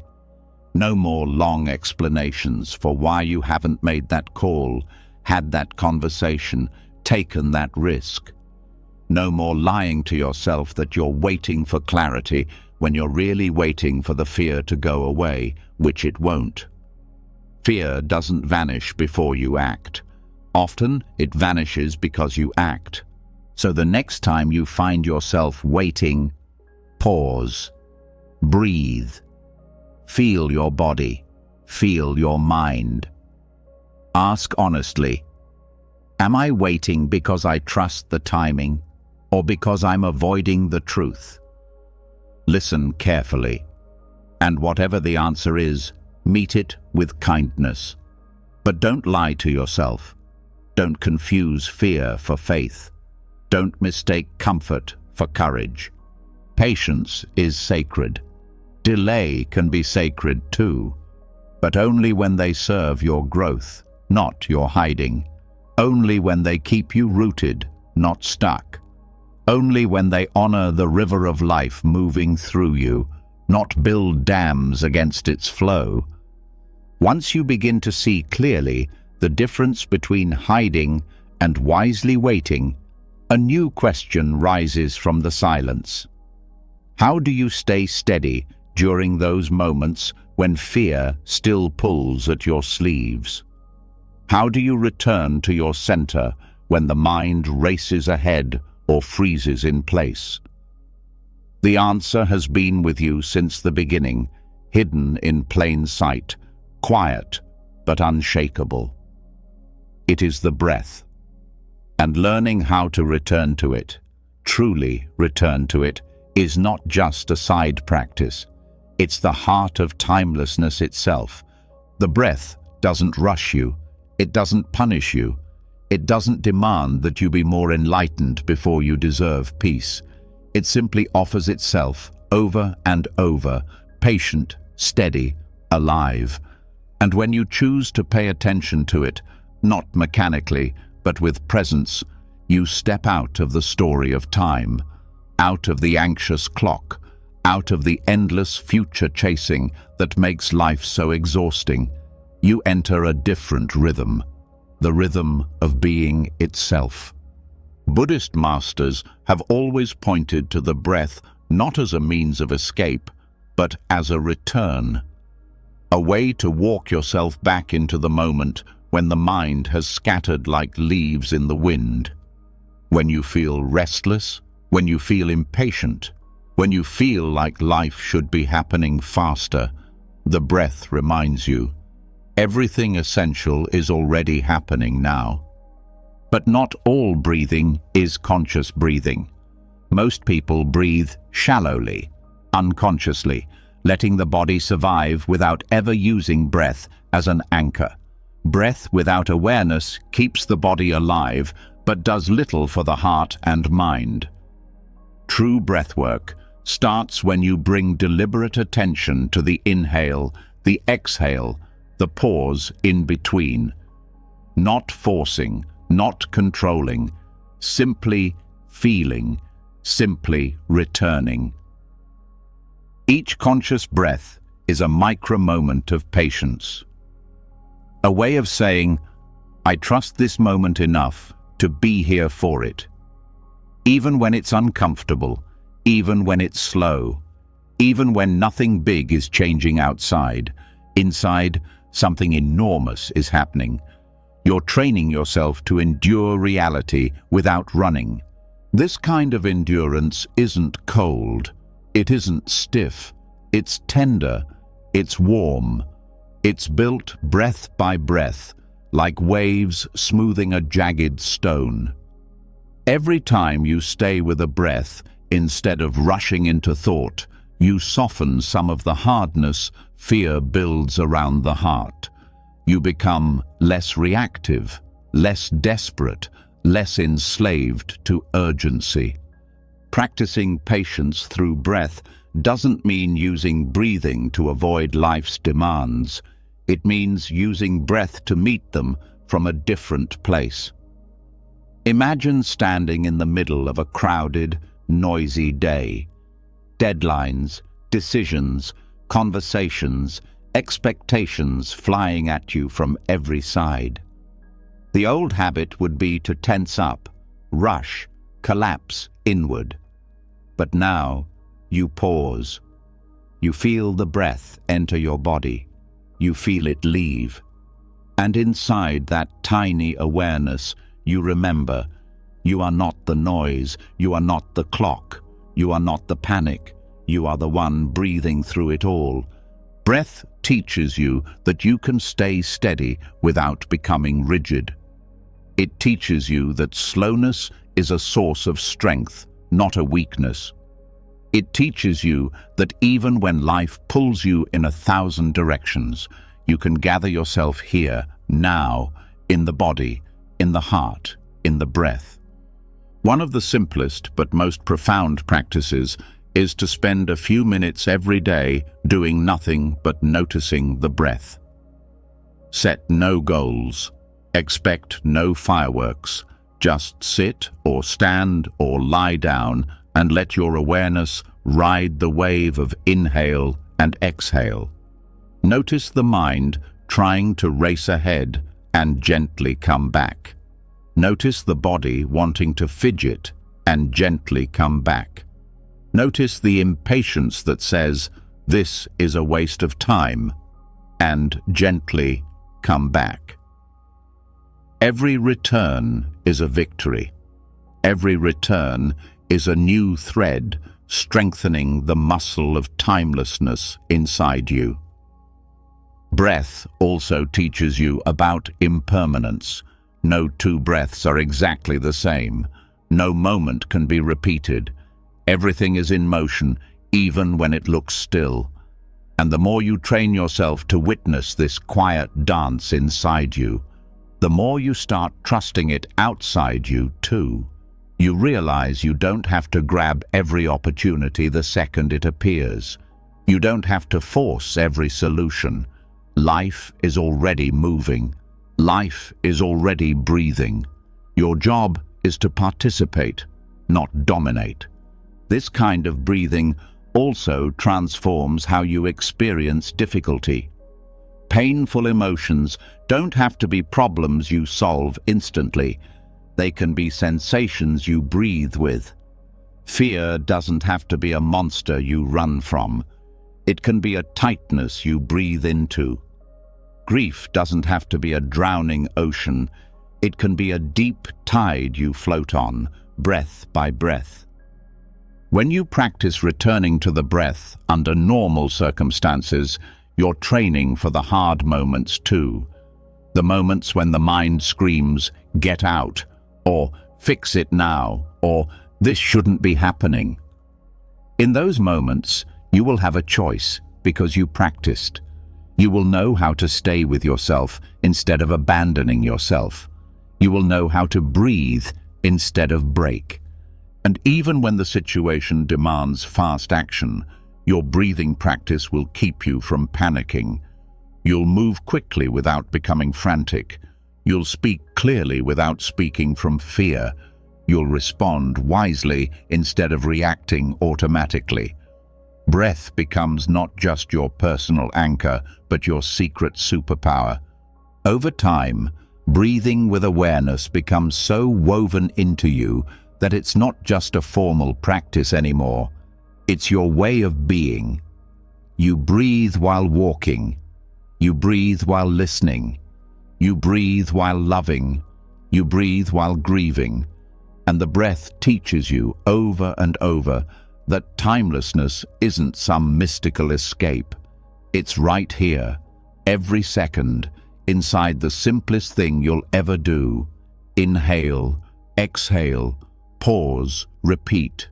Breath also reconnects you to your body in a world that constantly pulls you into your head. It reminds you that your wisdom isn't only in thoughts, it's in your chest, your belly, your ribs expanding and contracting with life's invisible pulse.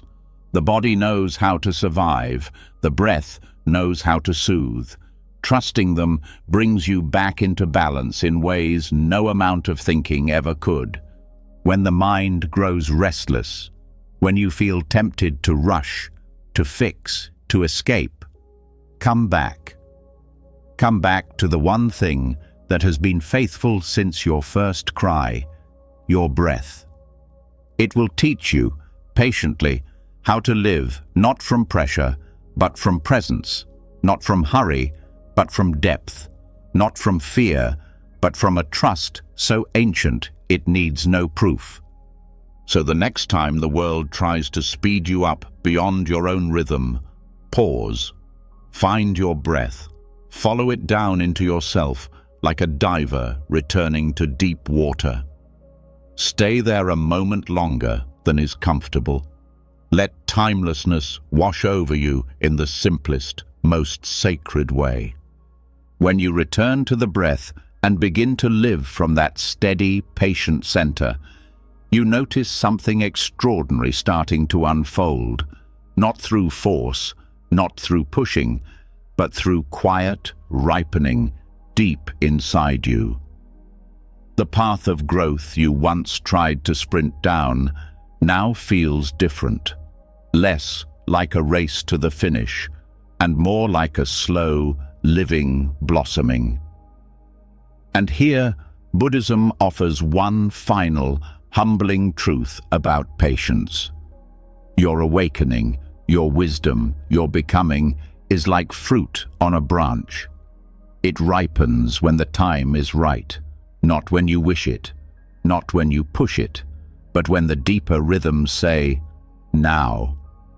Most people want their transformation to happen on their schedule. They want to meditate for a few weeks and become peaceful. They want to forgive once and feel free forever. They want to read one book and dissolve all self-doubt. But real spiritual maturity doesn't move like that. It grows like a seed under the soil, silent, unseen, steady. You can't shout a tree into blooming. You can't yank a rose open without destroying it. You can't rush yourself into awakening without doing the same kind of damage. Letting the fruit ripen means trusting that your inner work is working, even when you can't see the results yet. It means staying faithful to the practices, the values, the small daily choices that nourish your soul, without constantly digging them up to see if they're growing fast enough. Every time you come back to your breath, every time you choose patience over reactivity, every time you listen instead of interrupting, you are watering something invisible inside you. And that something is growing, even when all you feel is doubt. One of the greatest barriers to inner peace is the belief that you are behind, that you should be more healed by now, that you should have mastered your fears already, that you should be stronger, wiser, calmer than you are. But awakening doesn't respond to shame. Growth doesn't accelerate just because you panic. If anything, that self-judgment slows it down, like picking at a flower's petals before it's ready to bloom.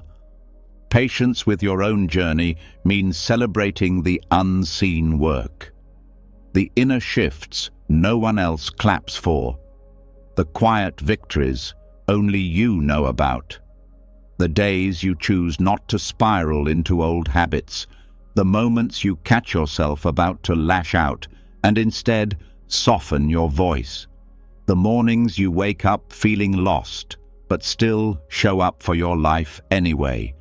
These moments are not small. They are the slow, sacred ripening of your deepest self. And sometimes the most important growth happens in the seasons when you feel least spiritual, when you feel dry, when you feel disconnected, when you doubt every teaching you've ever loved. These seasons are not failures, they are winter for the soul. A necessary quiet period where old patterns die underground so that something truer can emerge in time. The mistake many people make is thinking that because they don't feel enlightened, they must be doing something wrong. But spiritual awakening isn't about feeling good all the time. It's about staying awake even when you don't. It's about remaining present even when your heart aches. It's about trusting the process even when the surface looks barren. Imagine a fruit tree in early spring. To the untrained eye, it looks like nothing is happening. Bare branches, no leaves, no flowers, no sign of life. But inside, deep inside the wood, life is moving. Sap is rising. Buds are forming. Roots are drinking from the earth. And if you judged the tree only by what you could see, you'd think it had failed. But if you trust nature's timing, you know better. You know that blooming takes time. You know that fruit cannot be rushed. Your soul is the same. Your healing is the same. Your awakening is the same. You are not behind. You are ripening. Letting the fruit ripen also means giving yourself permission to be where you are, not where you think you should be. Spiritual pressure is still pressure, and pressure hardens the heart. Patience softens it. When you release the need to reach some imagined milestone of enlightenment, you create the conditions for real growth, a growth that's organic, humble, alive. And this kind of growth often happens invisibly at first, before it shows up in how you speak, before it shows up in how you react. It shows up quietly, like new roots threading through the soil. It shows up in the way you breathe through pain instead of breaking apart, in the way you forgive yourself faster after old mistakes, in the way you stay tender toward life even when it disappoints you. You won't always notice the moment you've ripened. It often happens subtly. One day you realize that something that used to unravel you doesn't anymore. One day you notice that the storm passed and you didn't lose yourself in it. One day you hear a criticism that would have wounded you deeply before, and now you just breathe, stay open, and move on. This is not luck. This is not accident. This is the fruit of patience, ripening in its own perfect season. Trusting your ripening also means trusting that not all lessons come in the order you expect. Sometimes the mind understands before the heart catches up. Sometimes the heart forgives before the mind is ready to let go. Sometimes you grow strong in one area while still trembling in another. This is natural. This is human. Spiritual maturity is not uniform. It's textured, uneven, alive. Another part of letting the fruit ripen is releasing the need to prove your growth to others. You don't owe anyone demonstrations of your progress. You don't have to perform your healing to earn love or respect.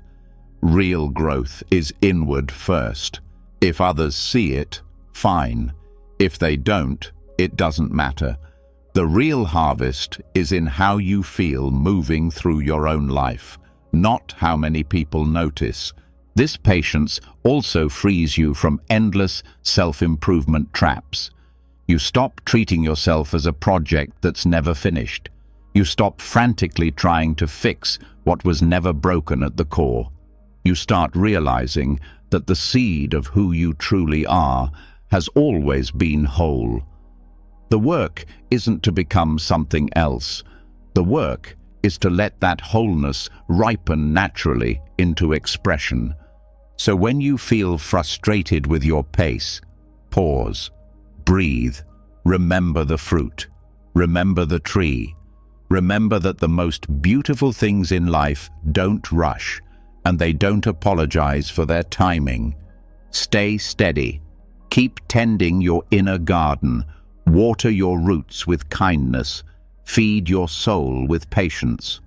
Trust that even when you can't see it yet, the branches are thickening, the buds are forming, the fruit is growing heavy with sweetness, and one day, without panic, without pressure, without force, you will wake up and realize you have bloomed.